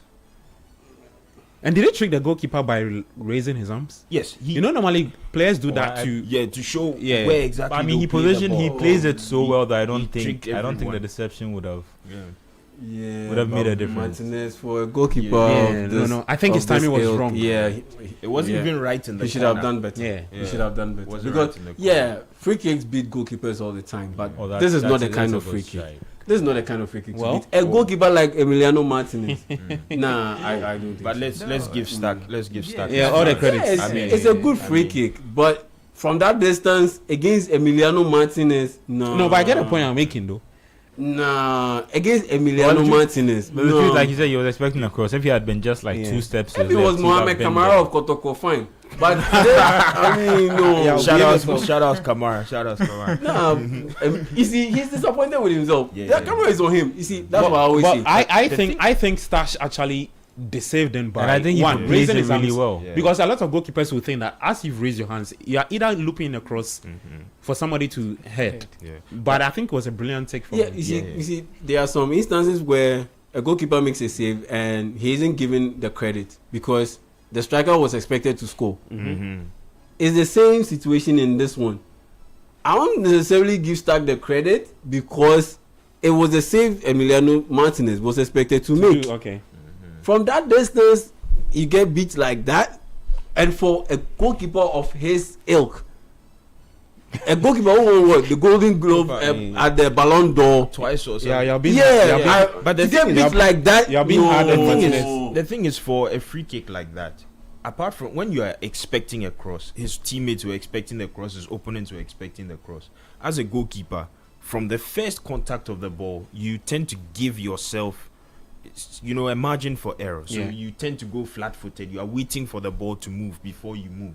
So it wasn't right in the corner, but it was just far enough from him. And as he sees the ball moving, he's thinking he's going to cross. Yeah. And he sees the ball moving towards him. So he's already taken a position on the other side of the net. So even though it wasn't right in the corner, it still went in. And you feed into my narrative. It wasn't right in the corner. Yes, it so wasn't right in the corner. he has to make that save. Okay. It wasn't right in the corner. He doesn't have to. He doesn't have to make the We save. can watch it. Well, unfortunately, it's not there. Yeah, If the replay comes up, just watch where the ball landed in the net.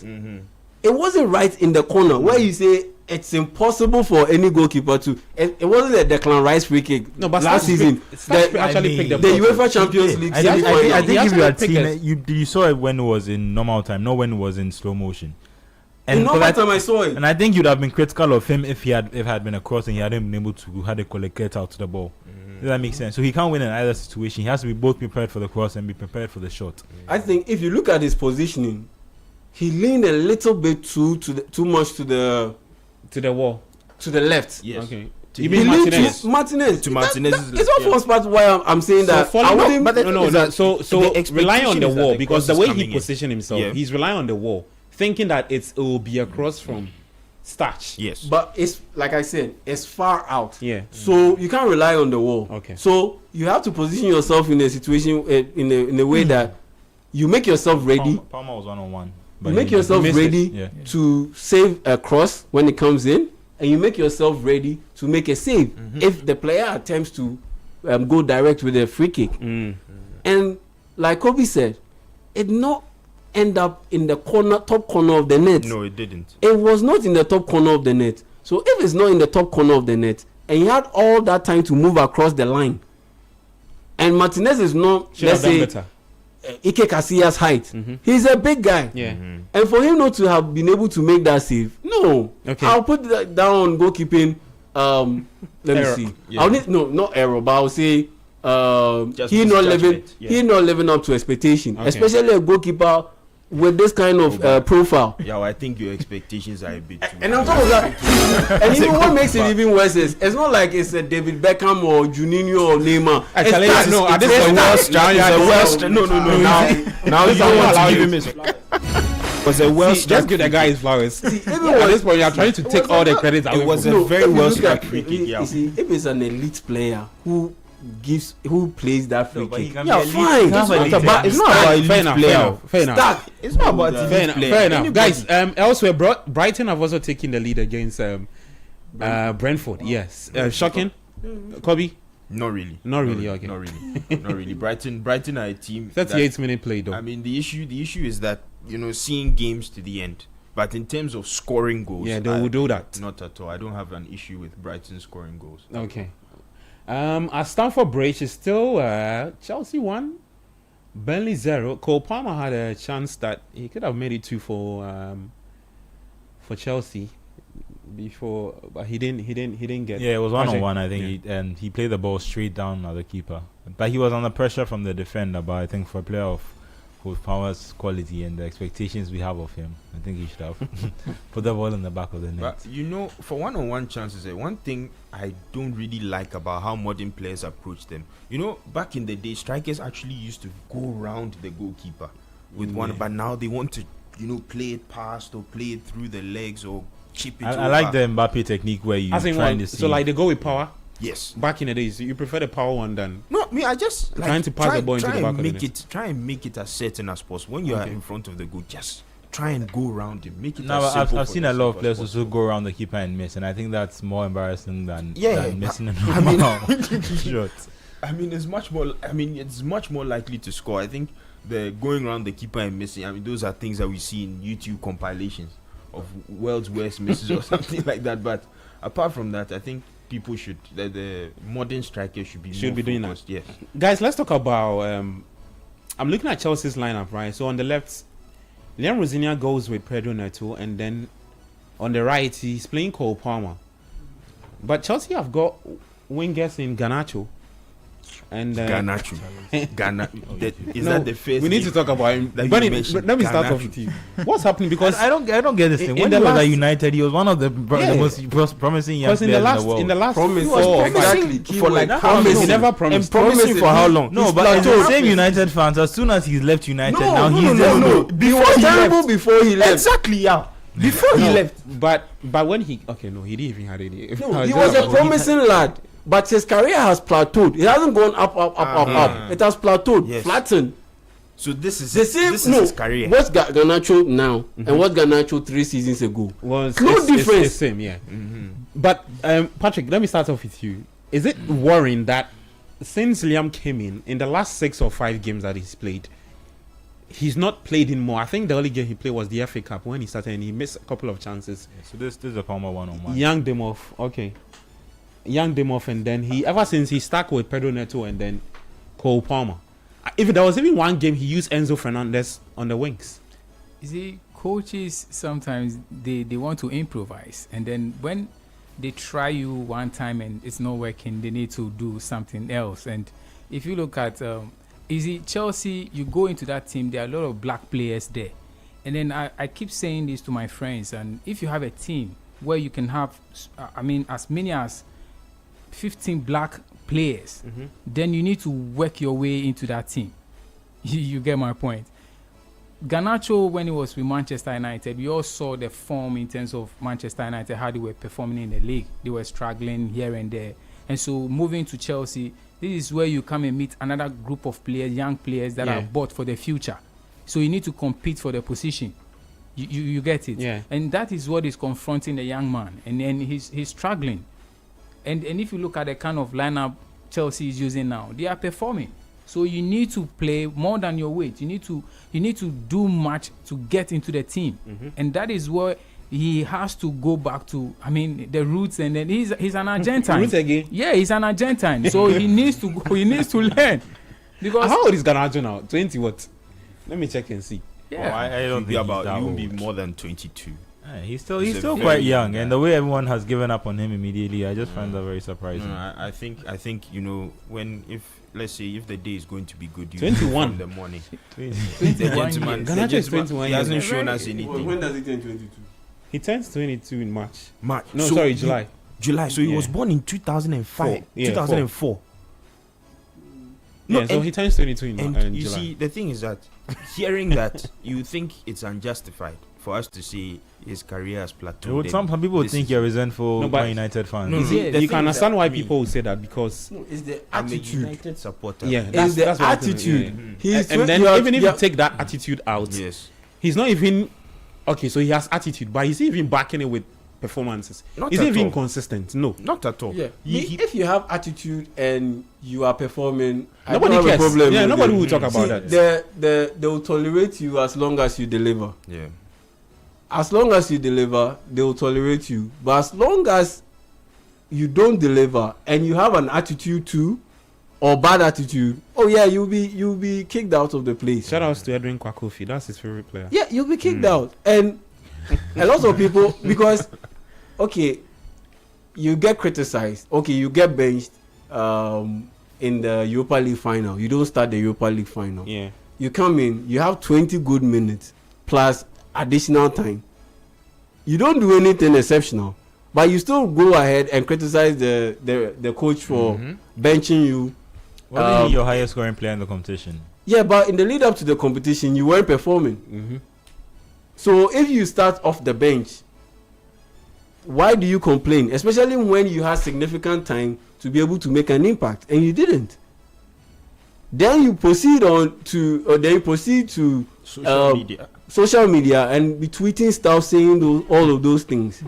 Your attitude is poor, in terms of work, your approach to work. Then you get moved on to Chelsea. What has changed? Nothing has changed. His game hasn't improved. That's one thing that you always get to see with the best of the best. So Mo Salah, back in the day, the ball will never leave his foot. Yeah. Always dribbling. Then his game evolved from dribbling in circles and in cycles to dribbling straight at you. Yeah. Then his game evolved. Now he's scoring goals. His game evolved.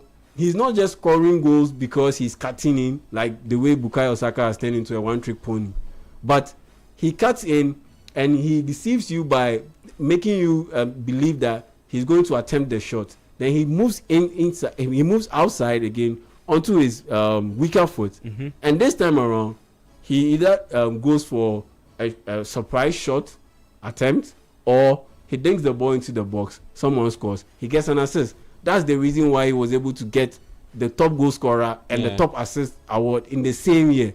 It evolves. Cristiano Ronaldo, one moment he's improving on his verticality, and now he's doing very well scoring goals with his head. All of those things matter.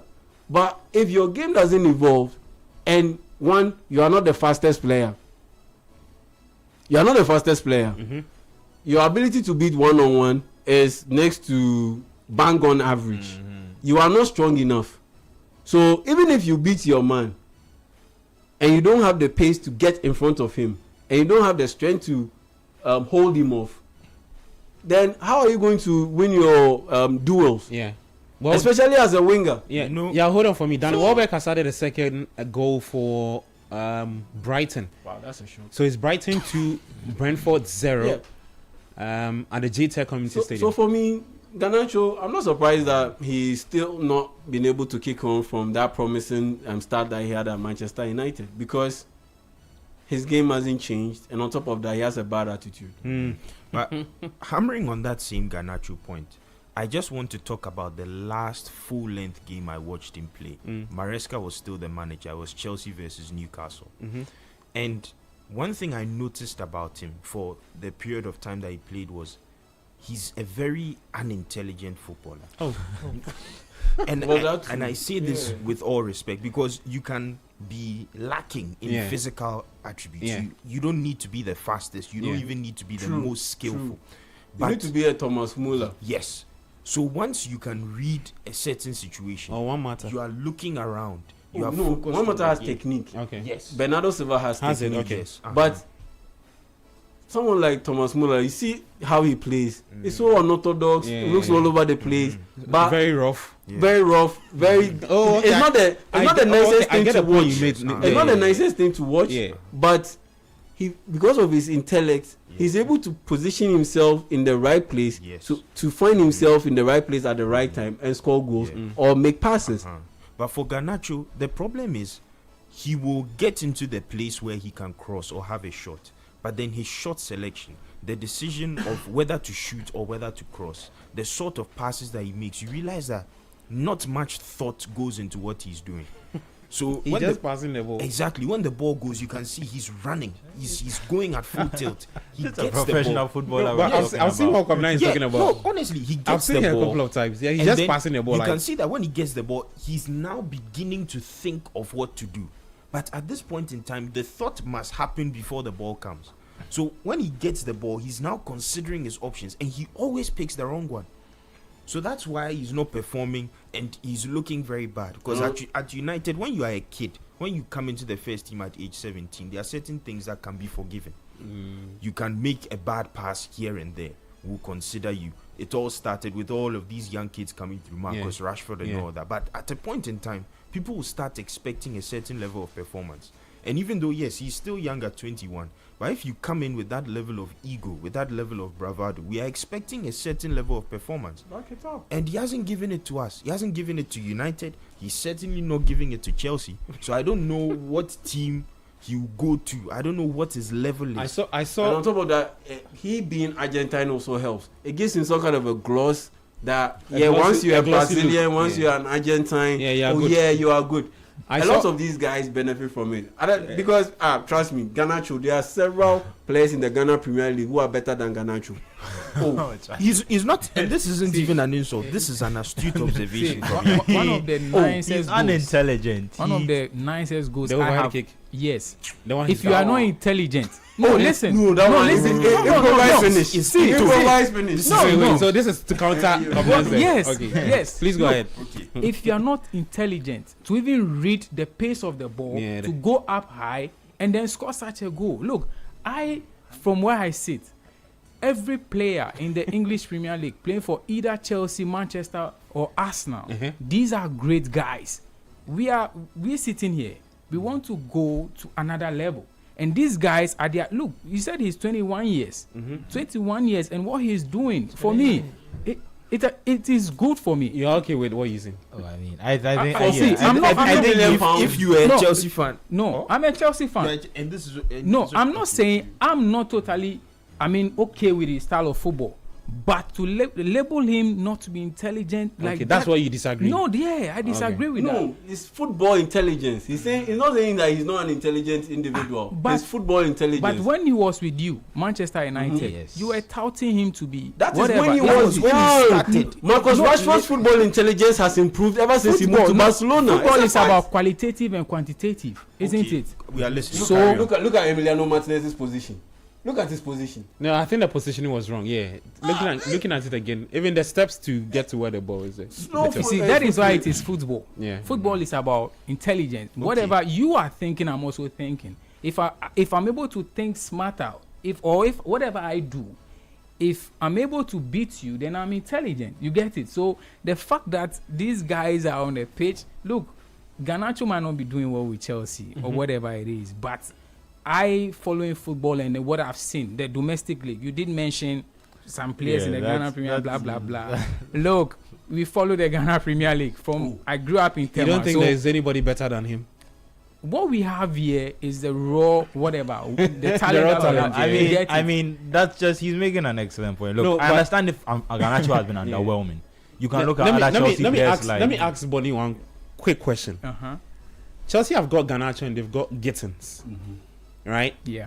Are you impressed with the two players? And if you are impressed with the two players, which one would you pick? I'm asking this question because this past week, I saw that Chelsea say that they are putting 8 players or so on sale. And some of these 8 players they are putting are players that they just bought recently. Garnacho is part, Gittins, Badiashile, and who again? Disasi is already. Should have been gone. Is it West Ham or Villa? He's at West Ham. Yeah. And some other players. And the Chelsea hierarchy themselves know that these players that have bought, they are not putting in a lot. But they did the same thing. Even with Madueke lasted a season. Yeah. And he even started quite well. He started impressive. He got that hat-trick at Wolves. But after a season, it's like they sold he needs to go. So I can I can understand why they will do that. So Patrick, which one would you take? So Gittins, Garnacho. Is it they all failed? The 2 players. So your point is Gittins has been okay. He scored that. Really I'll pick Gittins over Garnacho. Oh, certainly. I'll pick Gittins over Garnacho. Because at this stage in your career, when you are in your early 20s, the whole thing is how teachable are you? How willing are you to actually take the time to learn and to improve your game step by step? Sometimes it is the environment. You might not be doing well. It is look. This guy will leave Chelsea, go to another team, and you see him perform. That is what I'm talking about. You see, one example I'll use is Anthony. You have to find your level as a footballer. So you've moved from, and that's where then you go to Betis. That's where I have issues with Garnacho. Find your level. That's where I have issues with Garnacho. Why are you walking around carrying yourself around like Ronaldo? You are the next coming of Cristiano Ronaldo? When your talent and your production is just like it's just like who is a bang on average winger in the English Premier League? You're like, I mean, you gets can't it. say Who Aaron did Lennon. I said Pelestri. That was yes, just, like, exactly. that was that's just- exactly. And because Pelestri's from Uruguay, I was just using a comparison. Yeah, because your production and your talent level. Danny it's James. Not, it's not at that Yes, point. Danny James. But you James, carry so- yourself like Daniel James is a good player. bro. Daniel James. Daniel James. Is a good United runs now. You see, it's all about it's all about perception. You have created this perception that you are the next coming of Cristiano Ronaldo. That's the perception that you but created he for barely yourself. Speaks. But- All this perception is coming from him coming like a little arrogantly with the Spossy to sit on a bench. Like, is it about his? But is he the- was the one who and his- tweeted all those things on social media. Yeah, but after That's- the Europa League final, I feel like you've used but- in 1 year. He's because less than a year ago he was still being accredited. But after he goes into bad form pre Europa League final, the Europa League final happens. He does some talking, and now all of a sudden all his credits is gone. And based on what you give me, that creates the perception. Yeah, that's true. That's what creates the perception. And so if you are walking around thinking like Quick one, so you that are I get back to the the next updates. coming of Cristiano Ronaldo, but your production, your talent is a bang on average winger in the English Premier League, then there's a disconnect. Is it even English Premier League? Well, that's Alessandro Garnacho. Halftime at some of the venues. At Aston Villa, it's Aston Villa 0, Leeds 1. Brighton 2, Brentford 0 at the JTech Community Stadium. Chelsea 1, Burnley 0 at Stamford Bridge. Later at 5:30, there's West Ham United taking on Bournemouth. And then Manchester City will play Newcastle United at the Etihad Stadium at 8 p.m. later today. So match day 27 of the English Premier League. You're still listening to the Republic of Football 97.3. In Germany, Bayern Munich 2, Frankfurt 0, FC Cologne 2, Hoffenheim 2, Union Berlin 1, Bayer Leverkusen 0, Wolfsburg and Augsburg is 1-1. RB Leipzig will take on Borussia Dortmund at 5:30. In the Ghana Premier League, Vision FC 2, Manchester United 1. I Guys, why you guys laughing? I don't like the laughter that I'm hearing in the studio when we mention the shocked, Ghana. My laughter is because Garnacho is better than Ghana Premier League quality. Let's at least be honest about that. We don't have to go back into the debate. We have some But good it's a little players. disrespectful Ghana to Premier, call we him. have some good. I don't know if you've heard of Kelvin Nkrumah. He's an excellent. Kevin Nkrumah is Medium Medium. there are two actually. No, I agree. As for that one, I agree. The Prince. I think Prince Owusu. Prince Owusu. Yeah, Yes. those two Owusu. players were called into the Black Stars. I will take Peter Mido Aqua Over Garnacho. I'll pay him. I'll put them in the same bracket. Give them a better pitch. Give them better nutrition. How about give them Hamza Issa? No, no. You Hamza won't Issa, no. No, put them in. Give them the No, same. right now, Give right them the now. same jersey. I'm not talking Give them about the future. same I'm talking jersey. about right now. Precisely. Right Right now. now. Give them Right the now. same jersey. Put them on the same field. Put them on the same training diet. We were in Ghana, a Brazilian came here. Fabio Gama. Fabio Gama. And then he was just mesmerizing our players. Very intelligent on the ball. These same Ghanaian boys you are touting here. You get it? For me, these local, I don't want to use local player, domestic footballers that we have here, their level with players in Europe can never be equal. Hate it or love it, it can never be equal. Because, look, you see them walk. I live at Latipo Coach, that's where I am. So they come to the beach, they train here and there. I watch them, I study, and I observe them psychologically. Well, the environment clearly won't favor. You get it? Me, So, no, so the Peter Mido Aqua or whatever, we've watched him in the Ghana Premier League. No, but that's if, why I if think you I have agree to with you. swap, if you have to swap places, if They Peter cannot. Aqua is growing up in UK, Definitely. he's growing and he's Kelvin- how exposed do to you call this it? this level of Kelvin infrastructure Nkrumah, or yes. whatever. Kelvin Nkrumah is I a think far he'll be better. good. In Our terms of best talent, players, he's even far our better best player players than in the Ghana. national Than team, Ghana. Black Stars, some of them are in Europe, isn't it? Can Yes. they play for Chelsea? I'm asking No, you. the thing Oh, is yeah, that some come All of them on. are some- there's for a Chelsea. Some pipeline. now can walk into the Chelsea team. Yes, and the thing is that How many? there's A lot. No. You see, A lot of them can play for, but Yashile is playing for Chelsea. Are you telling me Jonathan Ajete can play for Chelsea? okay, Jonathan Ajete who plays for let's Wolfsburg. go for Are you a telling break. me he can play for Chelsea? We're going for a quick. Yeah, it's okay. Hold on.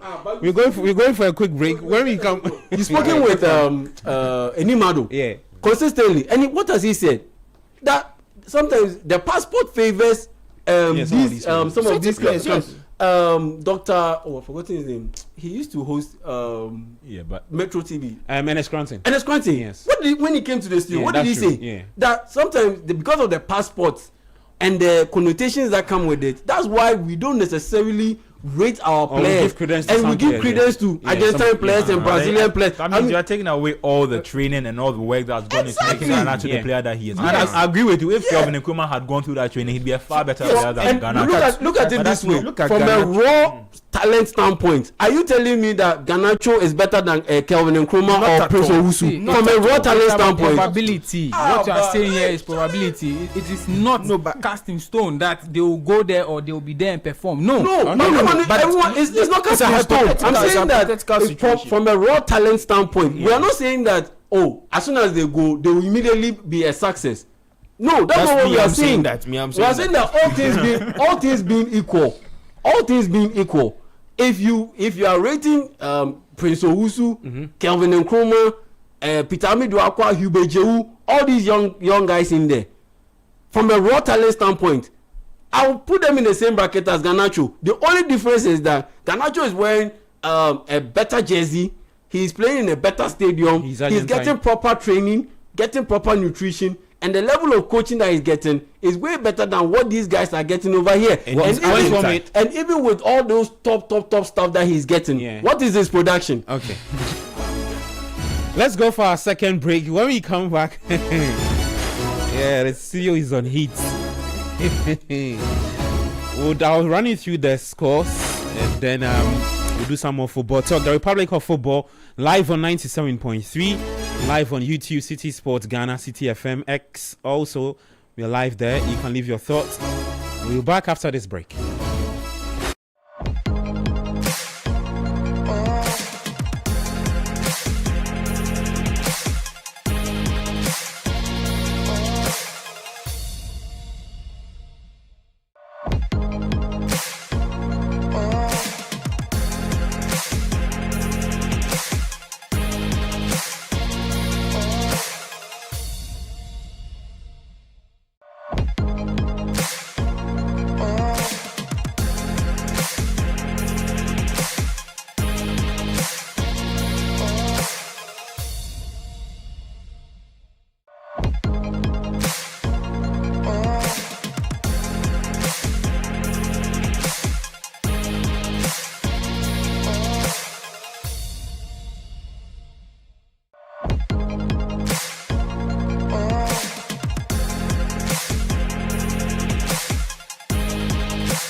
only place for all the updates, the analysis, heated ones, of course, the reactions from the managers, the players, bringing you closer to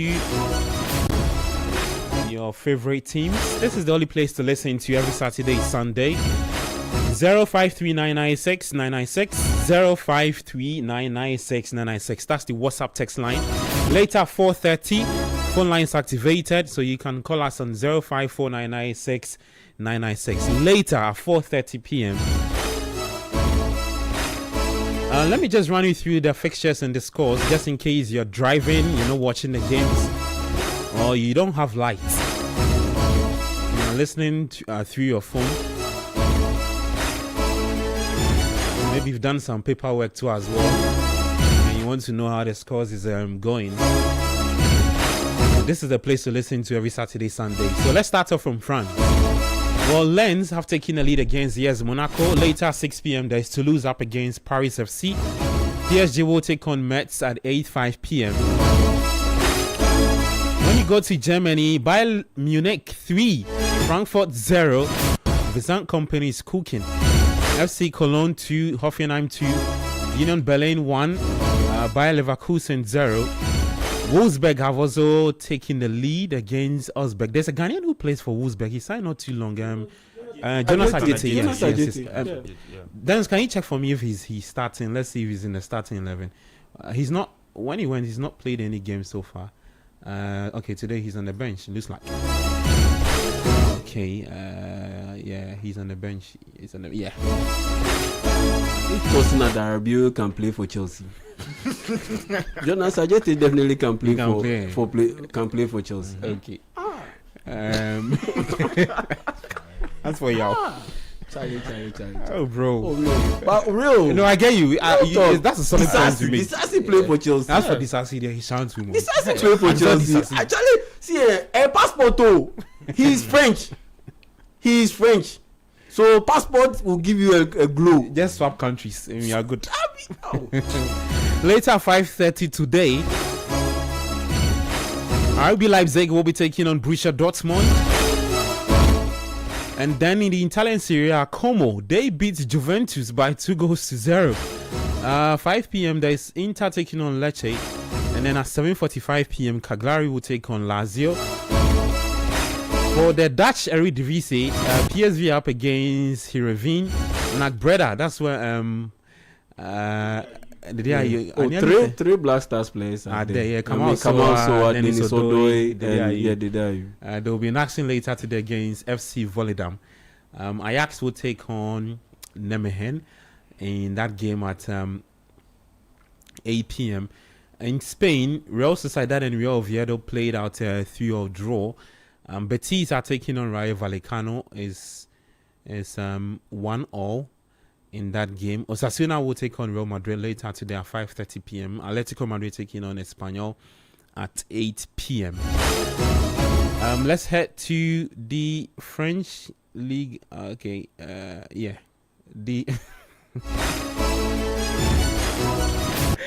yeah, so that's the games that's happening for you today. The Ghana Premier League is also in action, so if you want to keep tabs on that too, feel free to do so. In the English Premier League, at the Villa Park, Aston Villa losing to Leeds United by 1-0. Brentford, Brighton is halftime. Brighton 2, Brentford 0. Chelsea are taking on Burnley, 52 minutes. Chelsea 1, Burnley 0. And then later at 5:30 p.m., West Ham United will play Bournemouth. Manchester City up against Newcastle United at 8 p.m. Let me do some updates from the Championship, because QPR, they beat Hull City by 3-1 today. Stoke City drew with Leicester City 2-2. Swansea beat Bristol City by 1-0. Coventry City, they are coming back to the PL. They beat West Bromwich Albion by 2-0 earlier today. Middlesbrough taking on Oxford is goalless. Millwall taking on Portsmouth. Portsmouth have taken the lead. Norwich are playing Birmingham. Birmingham 2. Norwich City 0. Southampton are taking on Charlton Athletic. It's Charlton 0, Southampton 1, Watford 1, Derby 0, and then Wrexham are taking on Ipswich. Wrexham also losing to Ipswich by 3 goals to 2 in the Championship in England. So back to the PL. Focus. The Leicester game, has any of our boys scored? No, I think I saw a report today that said that Fatal Isako missed the game because he picked up a knock. Let's check if he played today. I'm not sure he played. The goals came from Luke Thomas for Leicester and Harry Winks. Harry Winks, yes. The Coventry Fatal. game, did Brandon Thomas Asante play? Because I Then no, understand he check got for a me. three game ban. In fact, the last 3 games he's not. Yes, the last he 3 got games a he's not 3 played. game He's not. He didn't Because start I've the been game. keeping tabs on. He's Yeah. not played in the last But Franco Coventry Nyeka looks City. really good. He's looking really good at Coventry. Who? Franco Nyeka. Yeah. He assisted today. Yeah. He assisted today. I mean, Lampard is doing some. Onyeka is a Premier League quality Yeah. midfielder, so I think. So you're not surprised? I'm not surprised at all. I mean, like I said, for Leicester, it looks like the relegation might actually come, which would be surprising. For Charlie, Premier League champions to I'm be- really. I don't like what Leicester are going through. They were docked some points. Yeah. Even before the point deduction, they were not doing too well. Yeah. And now they are somewhere around. Okay, Brandon Yeah, Thomas Asante played.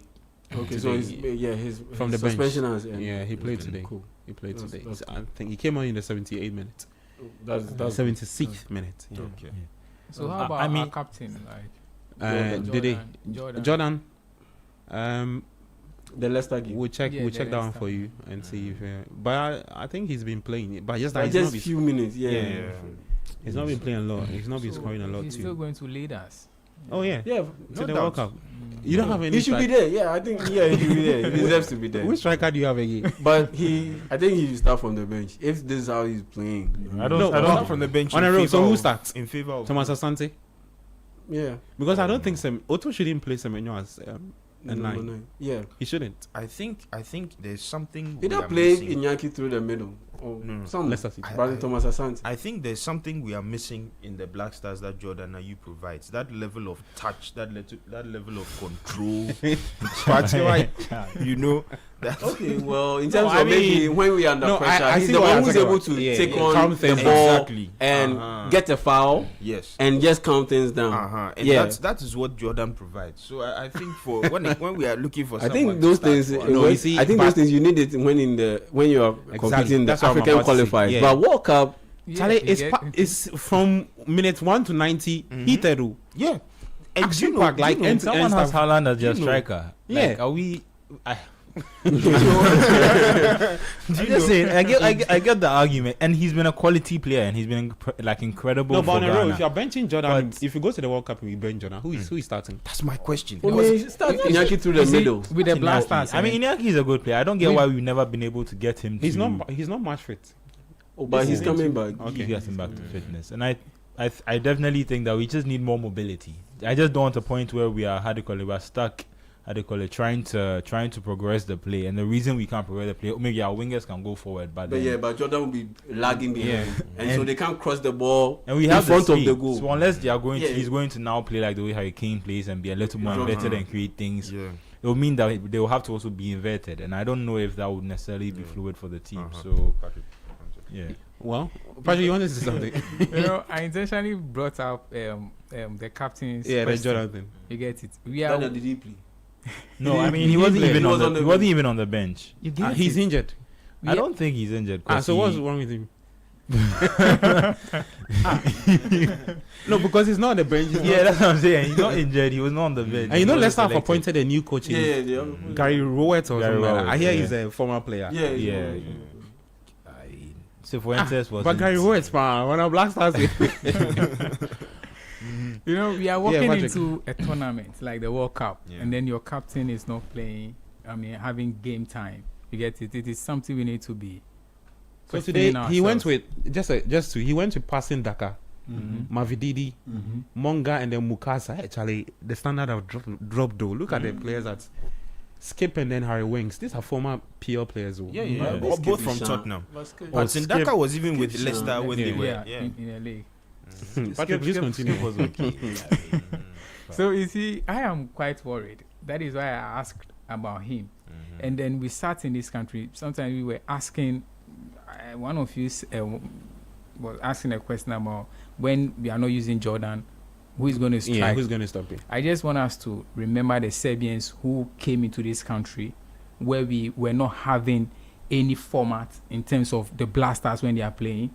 But we had this Dukovic come in, assembled players, and then made Jan the leader, the one man there, and we had a style. You get it? Yes. So we might not have Jordan starting, but when we have a coach who is very proactive, who knows what he's doing, without him, we can have a good lineup to face the likes of England and then the teams in our group. You get it? So I feel like I asked this question because this is a build-up for our national team to the World Cup. You get it? So there's a need for us to know where our players are and whatever that they are doing out there in Europe. You get my point? Yeah, I mean, but to be fair to Jordan, looking at his history throughout this season, this is the first time he's not been included in the squad. He played 6 minutes last week against Southampton and he played 30 minutes against Birmingham. But before that, he was actually getting, a good run of games. He went about 4, 5, 6 games that he actually started for Leicester. So, I mean, the problem with him again too is like, when he has problems like this, you don't know how much of it is related to form and how much is related to age. Yeah, and that will always be a challenge, especially going into a World Cup. But I mean, he is our captain, and especially if his brother is coming back, I think it would be coming back to it. No. This one. Let's not even go to that. We remiss of them not to include it. because I mean, he's coming. At this point, Let's see the writing on the wall. If it has gotten to the attention at this level that it has become a subject for discussion, a subject of discussion, and then so you not be surprised he gets I'll be surprised he gets in. They have set the ground for it to be accepted. Do I want it? No, but this isn't the same also at a press conference said that we've moved past a. But is he the one in control? He's not the one in control. It's clear he's not the one in control because if things were properly done and he was quite going according to principles of a typical German, he would have resigned. And because he knows that he's in a compromised position because he should have been sacked the moment we failed to qualify to the AFCON, and that he was given a little bit of a leeway. So his stance would definitely be softened on player selections. Yeah, he can't have any serious moral ground to say that, oh, based on my tactics, the guy you does not fit into this your tactics didn't even qualify us to the AFCON. So which ground are you going to? But they qualified us to the World Cup, don't you? But after Wilfred Schaefer came in, you get it. No, but you were still at the helm. No, but you were still at the helm. But after you got help, you got my point. Of course, when it was just every you, coach gets help. Yes.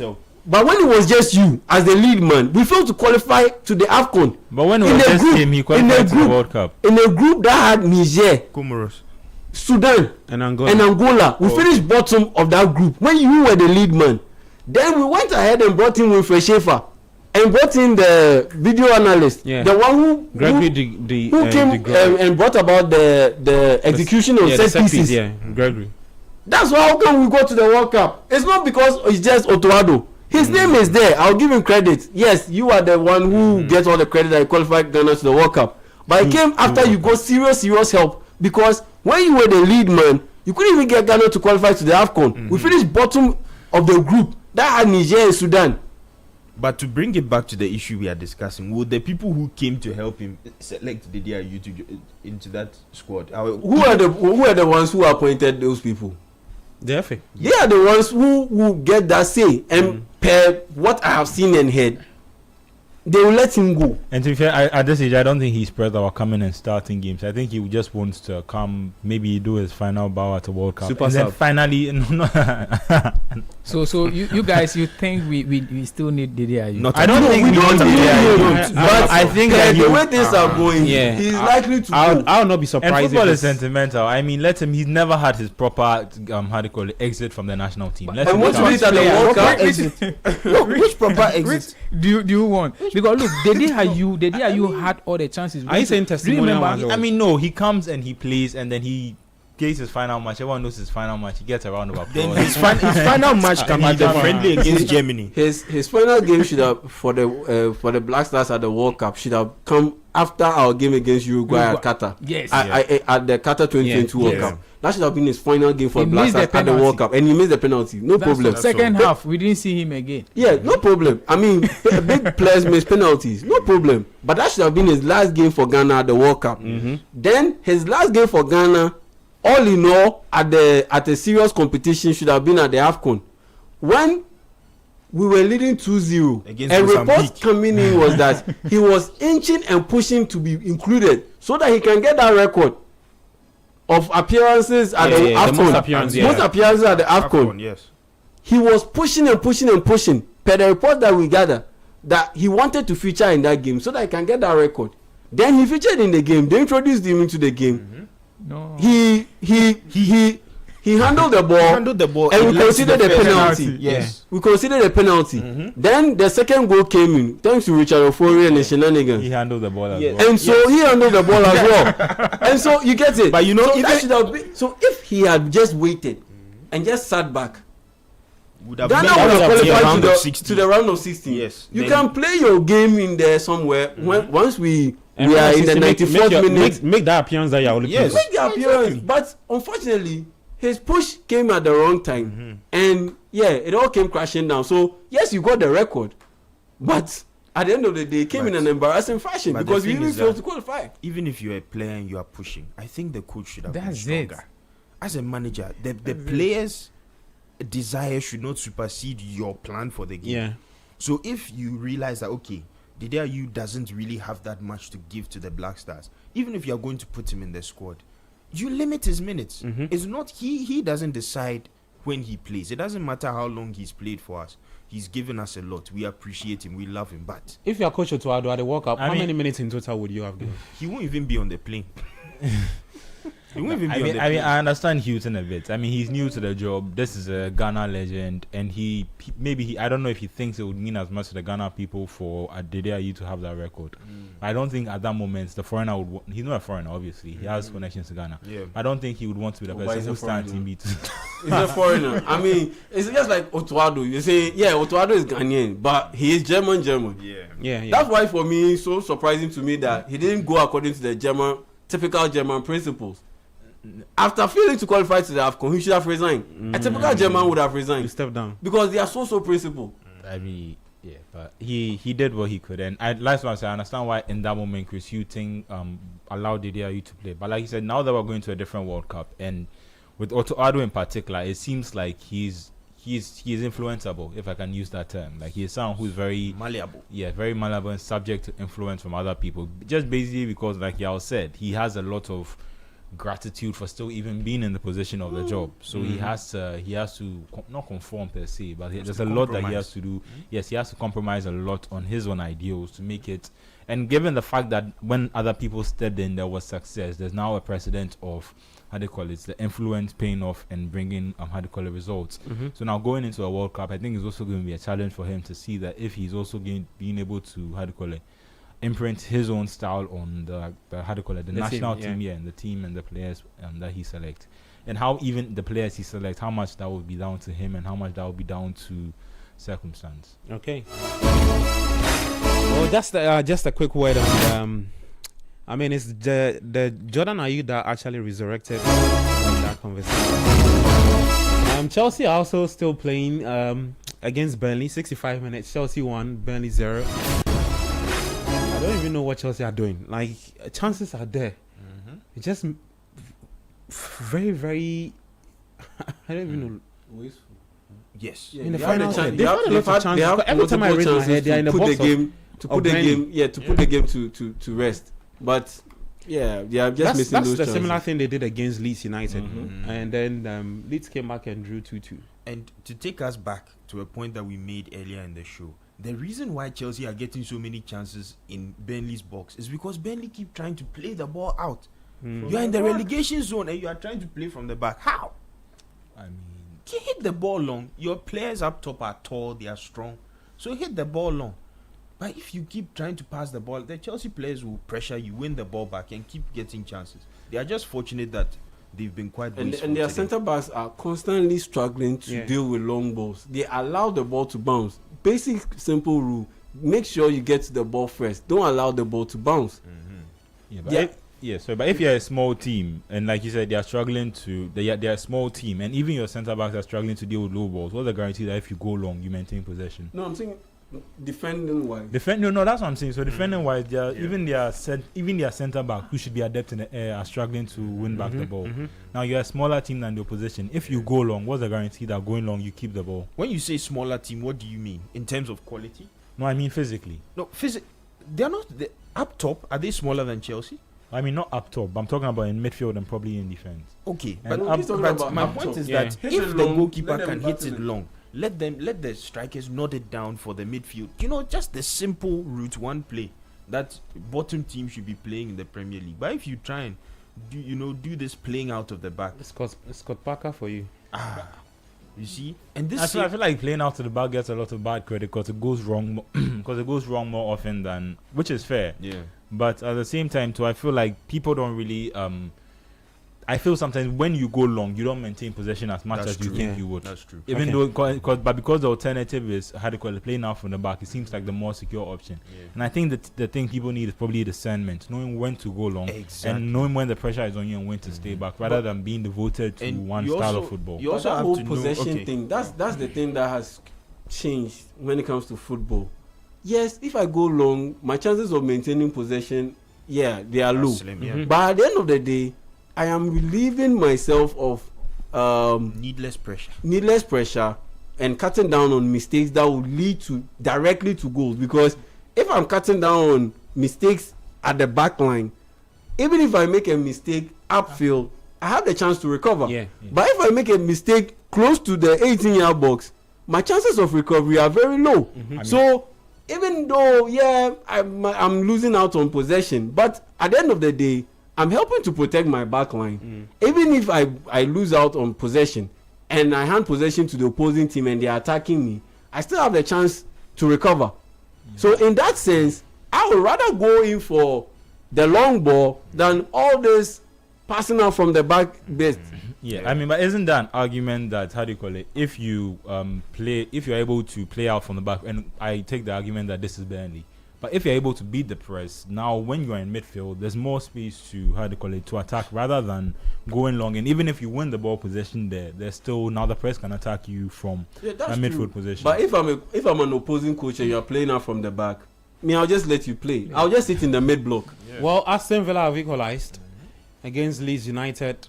I'll sit in the mid block. Yeah. I won't go out and press you high so that maybe you have quality players than me, than my team. Yeah. Then you go, they play through you, and boom, you are What's the goal? exposed. No, I'll just sit in the mid block. Outside, Oli Watkins. Yeah. So it's been chalked off. Ruled out, yeah. So there are ways of doing it. And this whole Arsenal corner thing, we saw what Chelsea did.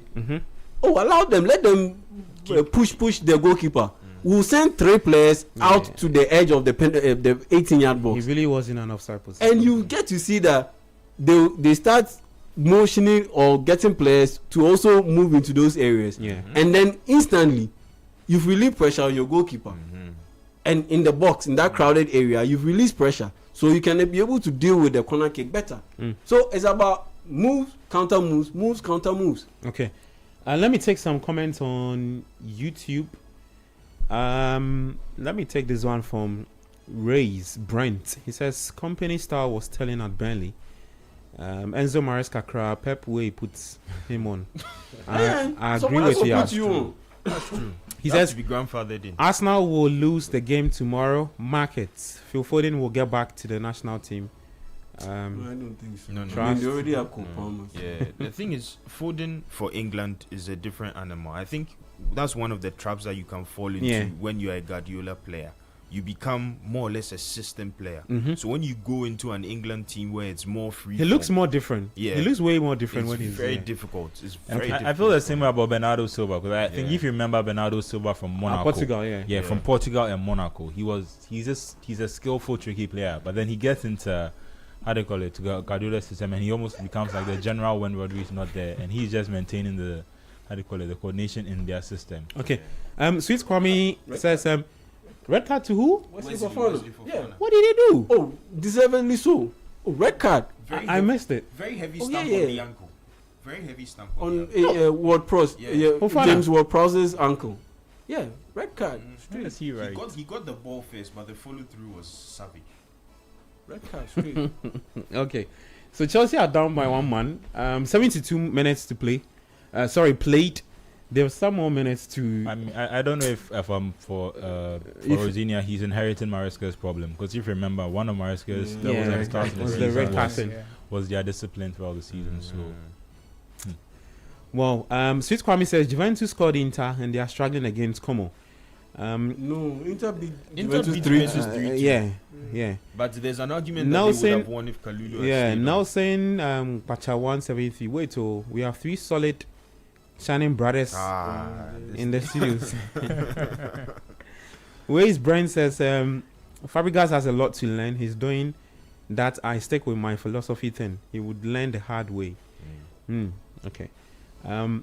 Yeah, so he corrected him. Inter scored Juve. The hairs are shining today. Okay. Thank Arsenal you. should forget this league. Ways Brent. He says City would just run away with it. Sweet Kwame, Stas scored a good goal. Give him his credit. Yow. What's all with this explanation? Just give Stash his flowers. I'll give him his flowers if he fully deserves it. This one, I only say he fully deserves it because Emiliano Martinez should have done better. Okay, so you are still sticking to your point. Okay. Garnacho can't take on his opponent. Garnacho is it's called the Temu CR7. Okay. You call Garnacho great player from fooling. I think it was referring to you. Patrick. Kenneth Cranton 3673 says emotional Chelsea fan defending Garnacho like John Terry. Okay. Eric Chuniboa TG1WW says Garnacho is struggling at Chelsea because of the circumstance that moved them to Chelsea. What circumstance? He's the Europa League desperate final to and all that. prove Amorim wrong. He's a Chelsea player in body, but a United player in heart. Wow. I mean, Kobe Menu suffered under Ruben Amorim, and we see what. I mean, he wasn't doing. shipped. Yeah, he's still with the team. Yeah, but we see what he's done. I mean, he wasn't even in the more of a doldrum than Garnacho because even Garnacho was playing games than Kobe Menu. But the difference is Kobe Menu didn't speak. He had his brother do all that. See, commotion, again, but attitude. he just- You see, you're fitting into my narrative. Okay. Attitude. So Sweet Kwame says Harry Winks is spending 100,000 per week in a championship. Why? Really? Okay. Just look at James Milner. He could have broken the EPL appearance record long time, but Brighton had to bring him in the right games. The day you shouldn't be part of the World Cup team. Okay, we need Chelsea to play well against Arsenal next game. Okay, so those are some comments on YouTube. Phone lines activated 0549 986 996 0549 986 996. It's your time to talk to us. Let's hear from you, the Chelsea fans. Just share your thoughts with us. Let me take some messages from the WhatsApp console. Jonas Ajete can never play for Chelsea at this current form. Who is he benching? Yeah, for relax. Oh, okay. Ellie says, "Good afternoon, guys. What's wrong with y'all? We the Chelsea fans decided to listen and enjoy, but y'all kept on saying things that are not necessary. Albert Samuel moved from Kotoko to Africa here, but he's back. Most of these GPL players had various contracts in just Africa, but failed to make an impact. And you're comparing someone to Garnacho. Leave Chelsea alone and talk about your team. You can't." Actually, right now you make emotional. It's a personal attack. Yeah. Well, I've barely equalized the words. Oh, you missed a chance. Okay, so yes, listeners, call us and let's talk. 0549 96. He missed a chance. 0549 96 996. 0549 986. I think we have our first caller. Hi, your name, where are you calling us from, please? Hello, my name is Richard. I'm calling from Ashama Zeno. Richard, can you please power up for me? Yeah, I said I'm calling for Mashama Zenu. All right, please go ahead. What do you want to talk about?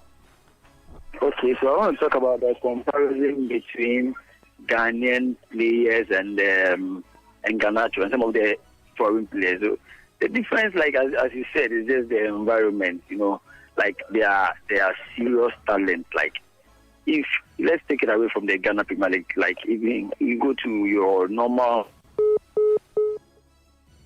Well, we lost Richard. If Richard can call back and make his point, we'll be glad to hear him. But you can also call us 0549 986 996 054 996 996. Chelsea are in action, taking on Burnley. Later tomorrow, there's a big game. Arsenal taking on Tottenham Hotspur, the North London derby.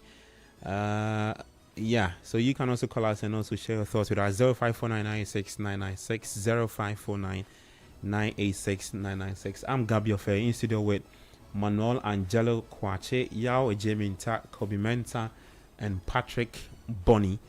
My guys to help me do the discussions for today.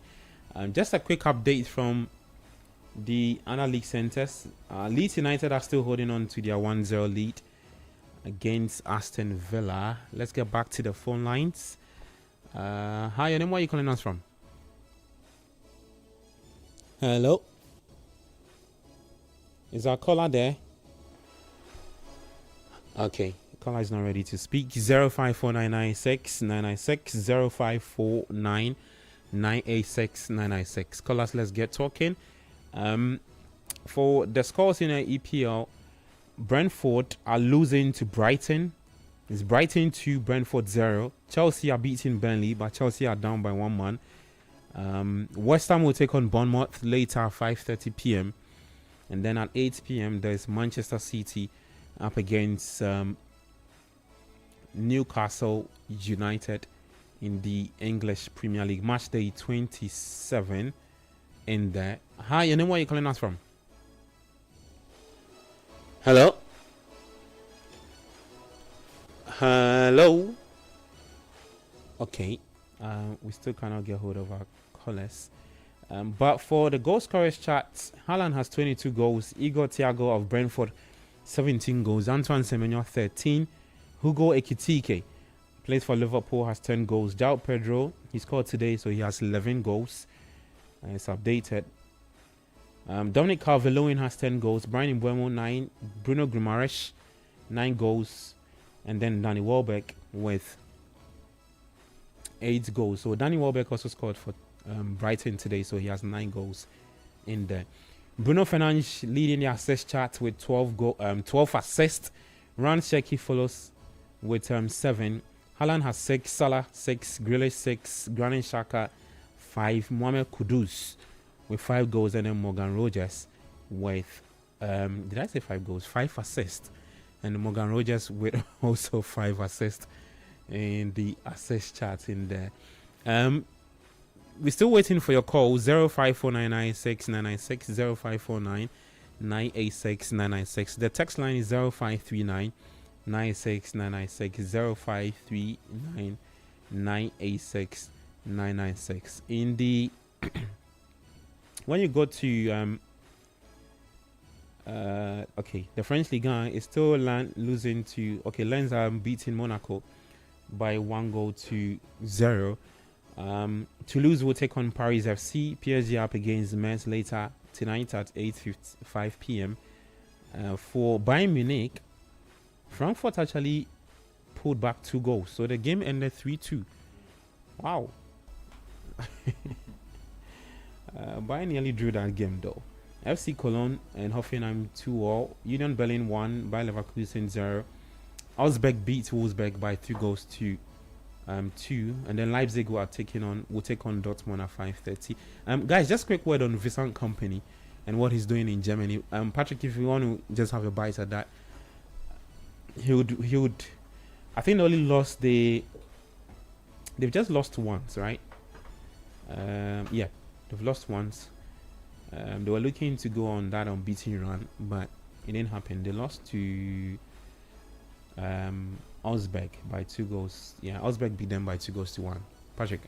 Yeah, for me, the job that he took over, that's the Bayern Munich job, is that club is the biggest in Germany. Mm-hmm. So the resources are there. You get it. So when you walk into a team where you can do whatever you want to do, it's something that will help you. And then we can see clearly that that's what he does. And for me, some of the games and the manner of goals he's been conceding makes me sometimes sit back and analyze him as a manager who is very fortunate. Because if you look at Bayern Munich with the kind of players they have, and then the kind of goals they score, but they are not that strong in terms of shielding their back. You get it? Like today's game, they scored and then they allowed Frankfurt to score two goals. So sometimes I look at him and I'm like, he's still learning on a job. That's where I'll put him. The fact that his favorite defender has been thrown on. Yeah, Tosin. Sorry, Patrick. Tosin. You see, this Manchester United man. Yeah. So I mean, he's doing well, but he still has to improve upon his team, because if you are not a manager who is capable of having a very solid back when you are playing against the likes of Real Madrid at a very level where maybe a knockout stage football, you struggle. You get it. You can score the goals, but the ability to hold your grounds very well will lead you to losing the game. So I think he's doing a fine job there because of the club he's coaching and the kind of resources at his disposal. So why not? I'll give him some fair rating in terms of what he's doing in Germany. Okay. Kobe, Vincent Kompany, a quick word on him. I think if you are the manager of Bayern Munich, when it comes to winning the league itself, you don't have to put too much thought into that. Okay. I think these days a team really competing with Bayern Munich for the league is an anomaly. So his performances in the league don't really move me.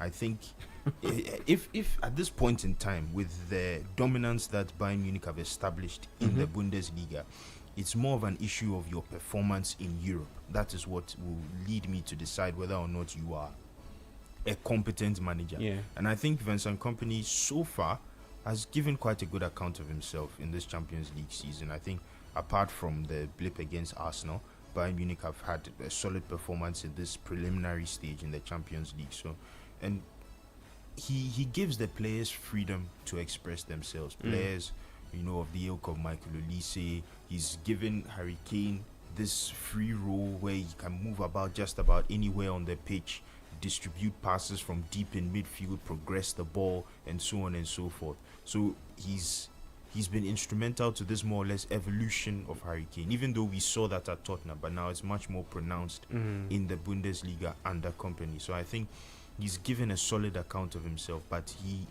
he needs to win the Champions League for me to really consider him an elite manager. Okay. Yeah. Oh yeah, for Vincent Kompany, it's not about winning the Bundesliga, as my colleagues have said. It's about winning the Champions League. But let's say if they miss out on winning the Champions League, but they make it to the final or maybe the semi-final, and they miss out on the Champions League, but they do the double, the German Cup and the Bundesliga. Yeah. I think he still maintains his job, because if you are Bayern Munich and you've not been able to win the league with an unbeaten run, but Xabi Alonso managed to get Bayer Leverkusen to win the league unbeaten. That's a record or a feat that you should want to also achieve. Okay. And right now that is out of the window because they lost. Yeah. They've lost already. And so that means that his chances of being retained in the position have dropped off a little bit. Winning the league will help you, but Niko Kovac won the German Cup and the Bundesliga. He still got sacked. Same with Ancelotti. So he needs to do well in the Champions League. And then back it up with the German Cup win. If he can get those two title wins, and make a deep run in the Champions League, You think maybe a he'll be fine? semi-final, Yeah. final, then he stays on. But other than that, his position will be very shaky. His position will be very, very shaky beyond this season. And his leash will be very short. So next season, if they don't start on the good notes, then you are looking at possibly he getting sacked. Yeah. But if he's able to make a deep run in the Champions League, that buys him some time. And that's all that he needs, because the league, he'll win it. For the league, he'll win it. And he'll dominate while winning it. But with what comes beyond the league win, that will determine whether he stays on for a long while, or at the end of the season they look to change things up again. Okay. Kwache, Yes. your thoughts on Company? I think he's been impressive. I mean, I don't think when he was getting hired from Burnley, I don't think anyone thought that as Badiashile comes onto the pitch for Chelsea. So Chelsea's defenders right now are Badiashile and Tosin Adarabioyo. This is how. And you want me to believe that That's Mamadou Sarr. Yeah, Mamadou Sarr. Yeah. Senegalese. Okay. Yeah. And you want me to believe that Jonas Ajete can play in Chelsea? He can't. He can't. Jonas Ajete can't play. We've got agents. No, but No, I think I'm coming. Okay. The football business is being run. Go on, bro. We're listening. Please go ahead. The football business is being run by agents and managers, Yeah. isn't it? Exactly. They show interest in a player. Jonas Ajete is there, but they still went in for such a player. You get it? Yes. So it is a coach's philosophy or whatever that determines the player they want, or the club itself, the Yeah. direction they This want. coach was- You get it? Yeah. The direction the team they want. You get it? So for me, Jonas Ajete here and there, look, it is sometimes Okay, let us so give them that platform. let's do it this way. Like the World Cup. Yeah, let's do it this way. Jonas Ajete has a good agent, and Chelsea come knocking, and then Chelsea signs him. When you look at Chelsea's current Centre backs. when you take out Levi Cole is playing for. when you take out Trevor Chalobah and Wesley Whoever you Fofana, are. who have been Solid. the rest of the defenders, you don't think Jonas Ajete can He would compete fit with them? in there. He will have to work. That he will have But to work. he will get his way into the team. It is, look, you know, you deal with footballers, isn't it? Yeah. So I believe you've had extensive conversation with some of them, those who are in Europe, and when they tell you some of the things they go through, it is not easy like that for you to think, say, you go into Chelsea and be playing. No, the other players in there, they are also working for that position. So me, I have not seen Jonathan, the Blaster team. I mean, a couple of games that I've seen him, he's okay, but he's not that top in terms of what I've seen him play for the And that's Blaster. my So whole is he point. is he better than? And that's my whole Badiashile? point with the whole Ghana Premier League thing I brought in. When it comes to the elite, our boys, they can't compete. But when they are bang on average, yes, our boys do have a shot of being able to compete. And when it comes to this Chelsea whole thing, I'm not saying Jonas Ajete is like Virgil van Dijk. No, that's not what I'm saying. But again, when you are talking about Tosin Adarabioyo and Badiashile, The question is, he signed for what team now? in Wolfsburg. Germany? He's Wolfsburg. Is he playing? He just got there. He just got there, I think, in last 2 weeks or so. Yeah, So- from FC Basel. You get it. So Aston Villa have wait and equalized. Let's- It's Villa 1, Leeds United 0. This time, no offside. Goal will Tammy stand. Abraham. Hey, Tammy. Back to Last week back he to scored back. and games. he scored and for it was Aston Villa. He scored, but no, it was Youngdorf. Oh, but he scored a goal on He his scored- debut. oh, He scored okay, a okay, goal okay. on Debut. Yeah, but they lost that particular game. Coming back, he was on loan there from Chelsea about 5 or 6 years ago. Yeah, then Yeah. went to. Yeah, he went back to Chelsea. So So Tammy he's, Abraham has equalized for Aston Villa. Look really scrappy though. I mean, no, I mean, it Okay. was just a header. amazing. He got onto a loose ball. The ball was headed back across, and then he got a touch. Oh yeah, and I've then- seen another candidate, Tyrone Mings. Are you telling me Tyrone Mings, Jonas Ajete can play for Aston Villa? you know- Tyrone Mings. Do you know the whole? I mean, because Tyrone of his passing. So yeah, Jonas Ajete's passing is not necessarily refined. So he might not fit into Unai Emery's system. But as in the club itself, no. Mm-hmm. Wolfsburg and Aston Villa.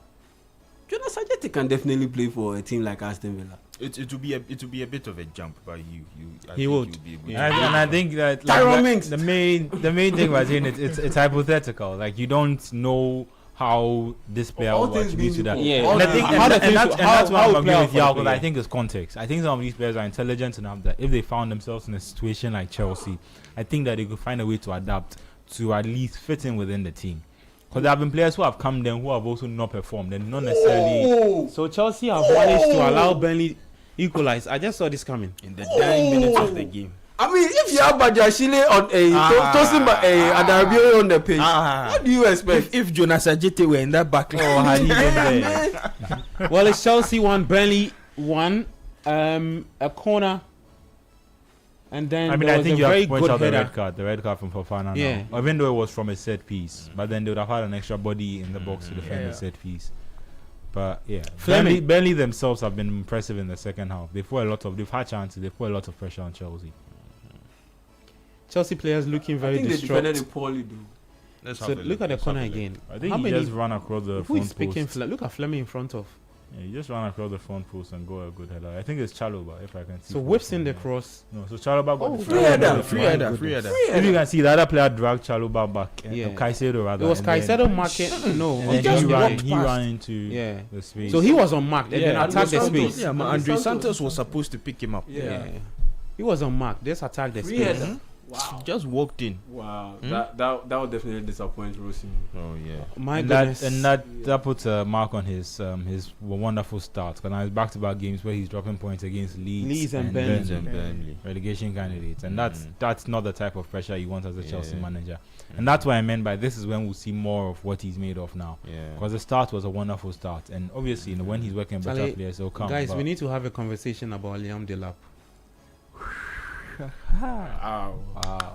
Do you know? There Yeah, are some you players. saw the miss he had against in the FA Cup last week. Was Yeah, I saw it. incredible. I mean, There are some footballers who, and I mean no disrespect when I say this, but when you see them playing in a certain way, it makes you wonder how they actually got to the professional level.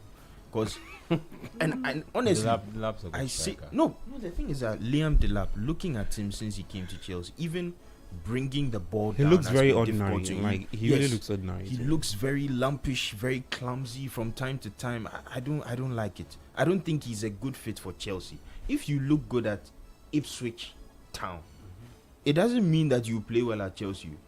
It's such a huge gap. They said they were hoping that he would be a hurricane.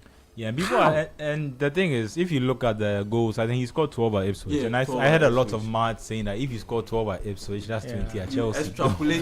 No, yeah, there's no extrapolation. You extrapolate it. Like if you score 12 with Ipswich and you get to play in a team that has Cole Palmer, Pedro Neto, Yes. You can do 20. Yeah, you can do 18 at least. Yeah. The thing is that how good of a player are you? He's not even down Yourself. 5. He's not down 5. He sef. scored 5, and he's been here. It's not like he hasn't been getting game time. Eh, too. he's not down 5. All Oh, competitions he must have. 5. Must have. Liam Delap. Right? Let me pull this I will be astounded if this. I can actually remember the goals. He scored one in the FIFA Club World Cup. He scored Yeah, one even against World Cup, Barcelona. he should be at 5. And I think he scored one in the league. That's like 3 or so 4. If Just like he's in the I FIFA think- World Cup, then he'll get 5. well, I think he has one in the Club World Cup. Premier League only 1 goal. Premier League 1 goal. Yes. Okay. No, I mean, no, but he's a good striker. He's a raw striker. Maybe the other aspect of his game, maybe that's what they thought would come with Another playing at free a header. larger club. Chelsea end up losing the game. Another free header. Yeah. But you see, my problem with Delap is he's, I don't know, I guess he's You see- too old-fashioned a So striker. this is where I say Scott Parker, yeah, he'll get another chance because if he gets Like, better results like this, forwards, they should be winning this game. You look at Look the at- chances look that at they what- wasted ever since Chelsea went down by a man. They should be winning this game, but they are going to be drawing. So you this see, game. because Chelsea are down by. Oh! Liam Delap. Wow. You see the sort of shot. You see the sort of shot. That was a composure Yeah, moment. I was See, just that's about a saying that. moment for composure. Yeah. The last minutes of the Technique, game, the last technique. strike. Uh-huh. But the technique was fine. It was just he should have been composed. He just go put with his your foot laces. through. Yeah, that's what I'm saying. Go with your laces, but take your time. You let's watch the replay because me for Oh me no, the game is over. I don't know if they'll I be mean, able they'll to. definitely because for me, I think it was technique more than composure. Because ball striking technique, I'm not saying be sub or slide, but at least shape your body well. Yes. before running up to the ball. This is a ball you lean over. But he just went back. He leaned back. Yes, chest out came, boom. Oh, Bosu, you know what? These are two guys. No, like you said, he's a professional, so he should be able to. But I agree. He has 5 goals for Chelsea. He has 4 goals this season and one goal in the Club World Cup. Are you sure? Yes, 1 goal. Yeah, exactly. So let's take the Club World Cup out. so 4 goals, exactly. Yeah, so 4 goals and 3 assists. In how many games? 24. But that's center forward who wears the number. Who wears the number 9? Yeah, But my point is, he's a raw striker who has promise, and that is what the numbers show. So that's what 7 goal contribution in 24 games. Yes, and he hasn't started most of those games. That's not even 1/3. It's not 1/3. It's not 1/3. It's poor. The numbers are really It's poor. horrendous. His numbers are poor. And he got 3 of those assists against Hull City in 1 game. Yeah. And after this, you hear people in certain corners of the media saying that he should deputize Harry Kane at the World Cup. Oh, that's no. It's not possible. Harry Kane. As Harry Kane. Thomas Tuchel is not taking him to the Oh, World of course. He should look into his ancestry, and if there's any other country, you should go and play for them. I'm sure he's Irish, so he can go play for Ireland or maybe Scotland. Yes. Probably Wales, or you should just find somewhere to be, because. Yeah, so the game was ended. Chelsea won, Burnley won. Chelsea dropping points again. Okay, now let's look at the replay. Okay. How he. No, this is not. This is the worst technique. No. This is the worst technique. I thought there was a Burnley player. Look at the woman. Look at the way the woman is Complete reacting. zero. He Complete zero. should have taken his time. Yeah. That is not how you strike a ball. No way. Under any circumstance. He was leaning backwards. No. It was sideways, He and just he sliced it. Charlie, Sorry, Chelsea should, I'm just here to confirm Chelsea the should stats. just- He actually doesn't have he has only 2 goals this Thank season. you. And 4 assists. Thank you, my brother. And 4 assists. Thank you. Because 2 the goals, Club World 4 Cup- assists. because Two the goals and 4 Club World Cup is- That's is 6. So that's 6 goals. Ah, And so- yes, and the so- 3 assists were So in when you one add the game. Club World Cup, it's 3 goals. Yeah, when you add the Club World Cup, it's 3 goals. And the And 3 the 3 assists assists were were in 1 game against Hull City. So that's 6 goal contributions in what? 24 appearances. No, Bra- 2 brothers, goals. Yeah, 2 goals and 4 assists. So it's We 3 goal the contributions Chelsea in 24 fans. matches. So we 1 get- for I'm a quarter. Yes. And 6 times 4 is 24. And so a quarter. So a goal per 4 contribution, not even a goal, a Ah. goal contribution, goal or assist. Is Albert Amor better than him? Oh, Is of that- course not. I mean, that one, I won't say I that. mean, let's not even go. We, the Patrick, Chelsea you know that. fans, we Yeah. admit that our procurement manager did a bad purchase. Oh, he's not okay. a bad. Is he a Yeah, bad but- purchase? Yes, he's But a the bad numbers you purchase. Paul mentioned, Winston I mean, and, he's not Lauren getting Stewart. the goals, so we bought him for the goals, isn't it? Yes, Yeah, of but I course. mean, He's not scoring. he had a relegation clause for 30 million that Chelsea, and if you remember how it went, Chelsea just went ahead of everybody else. See Burnley, they There are was a so lot of happy. interest. I mean, they're on a small run. Burnley are so happy. They have 19 points now. Yeah, I mean, If- They'll be playing West Ham loses tomorrow. So that it will just be a 5 point. Yeah. So No, I mean, I don't for- think West for Ham is who they Chelsea- should be concerned about. I think it should be Forest and Leeds that they should be looking at. Because even if they go to above West Ham, they're still in the Relegation. and I think Forest have given the gap between them and Forest is a bit bigger now. So if United win United will play on Monday. Yes. If they win on Monday, they will take the 4th place position because Villa also drop points, Chelsea drop points. So if United win, United would have 48 points, so they'll be 4th on the table. Yeah, but with Liverpool are Yeah. playing. and a 2-point gap Yeah, 2 between point gap them between and Aston Villa. Aston Villa. Yeah, or 3. It will be 3 because Yeah, Aston Villa 3, got yeah, 51. points. Yes, Title yeah, race. It will be 3. Title race. Oh no, not title race. As in 3rd place, then you know that you are firmly in the Champions hands for the Yeah. Champions I League. mean, without spot. not dropping points, it's just I think United are in the title race. I Yes. think we need Thank to you. start making that consideration. Realistically, Yeah. no. I mean, it's Man City, Arsenal. I mean, Yeah, realistically. well, I don't even know what to The say. thing is that once United gets over 50 points, it's possible. With Yes. about 10 games or so to go, 11 matches. Come on. It's, It's For what, very title possible. race? Yes. Yes. And I say this, with my United cap off. Once United can cross over to 50 points, anything is possible. Anything is possible because with Arsenal's spotty form here and there, I mean, we can find our way. We can even finish second. Well, let's see. Later tomorrow, let me just update the fixtures for tomorrow. Some really good games coming up tomorrow. Tomorrow is Crystal Palace taking on Wolves at 2 p.m. And then there is Forest also up against Liverpool at the City Ground. Sunderland taking on Fulham. 4:30 at the Tottenham Hotspur Stadium. Spurs taking on Arsenal at 4:30. Yeah, so it should be good. March week 27. of the English Premier League. In the Italian Serie A for tomorrow, there is Genoa up against Torino, Atalanta, Napoli, AC Milan, Parma, AS Roma, Cremonense at 7:45. So the guys will be here to delve into the analysis later tomorrow. Guys, concluding thoughts. Patrick, let me start off with you. Your team dropped points again. It's back-to-back draws under Liam Rosinia. Yeah, for me, it's a disappointment. I mean, the timing of the equalizer and then the attitude of the players, man down. But, well, we have to just accept the results and then move on. I mean, Chelsea is the Blues, and it's a team that I love, and I'll continue loving them. Chelsea fans will be loyal, though. Hey. Oh, yeah. Come now. Well, Eric Cantona said it himself. You can change your wife, but you can't change the team you support.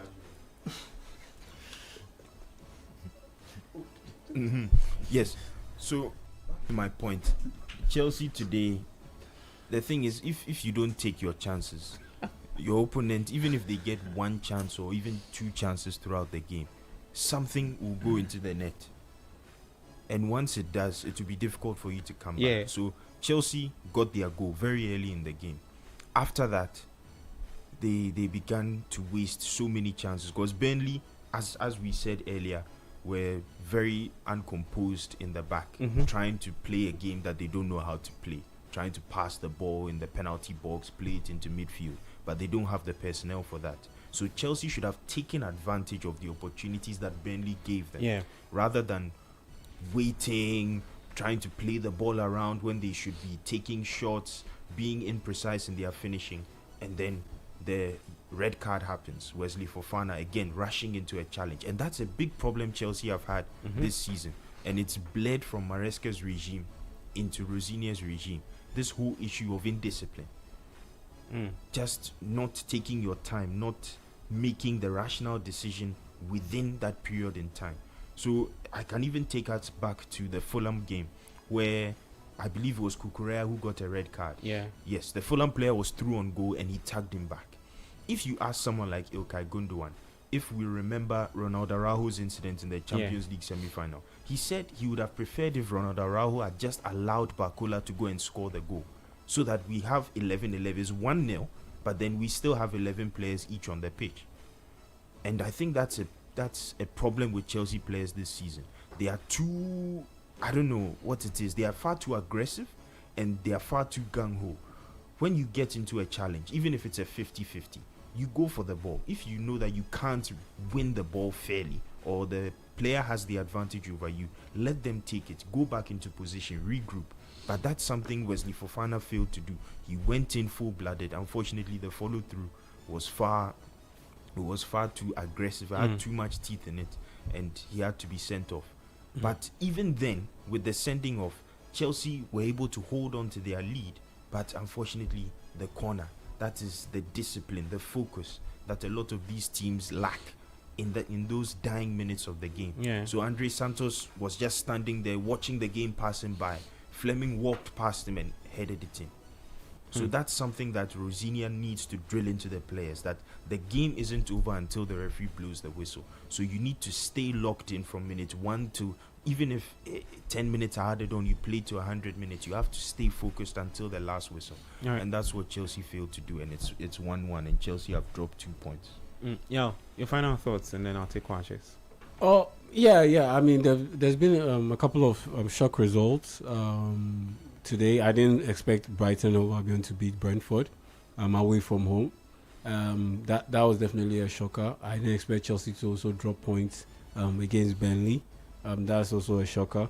But like I've said multiple times that, the coaching bit, it's on point. But at the end of the day, you definitely need to make the right choices. I mean, as we discussed earlier with Scott Parker and some other coaches, and I honestly believe that looking at the trend in football these days, a lot of young coaches get promoted to big clubs quite earlier and quite faster than it used to be back in the day. And so if you're lucky enough to be in such a position, it's all about being able to adapt quickly and be able to utilize the materials or resources that you have at hand to get the best out of your team, and that'll be pretty much it. But unfortunately for Chelsea, they were quite wasteful, and it came back to haunt them, because if they are taking those chances and held a 3-0 lead, even if the red card had come in, it wouldn't have been a problem. And so though there was a red card involved, but they'll still have to look at this as 2 extra points missed. Kwashi? I mean, it's been a good day of football, but I think the big test in the league lies ahead later this evening when City take on Newcastle. Obviously, I think for a long time a lot of people were talking about how Aston Villa in the title is very, I mean, mathematically, but I think realistically we all knew that for Aston Villa to challenge for a title at this time of the season, at this time in their development under Unai Emery, would be a stretch too far. So I think with this result, it almost confirms with so few games to go to the end of the season, I think it's now we now know who the race is between. And I think if City were able to win tonight, it puts a lot of pressure on Arsenal tomorrow. Going into a game against the, and I think it's something that Tottenham themselves can use. If they go into the game, I think they can, with the rivalry that's between them, I think they can play on the pressure that Arsenal will definitely be feeling in that game. It's been a good day of football, but there's more to come this weekend. I also want to end it by giving a shout to Vision FC for their 3-2 win today. What, 3-2? Yeah, they ended up winning 3-2 over Bichim United. I see. So, our good friend on Nanaku them and, Kwajima. good on the league. For providing such entertainment today. Okay. All right. Thank you so much for sending your thoughts and joining us. Back same time tomorrow. The Republic of Football 97.3. You heard from the guys Manola Angelo Kwache, Yahweh Jamie Namanta, and also Patrick Bonny. Technical support from Daniel Squashi as well. And then you out there who sent in your thoughts, texted into the show. We appreciate your time. The guys on YouTube, shout outs to you guys. So we're back same time tomorrow to run you through the other games that will be kicking off in the PL. The Spanish La Liga, the Italian Serie A, and the rest of the other league centers. I'm Gabi Ofe. You take care of yourself and bye-bye.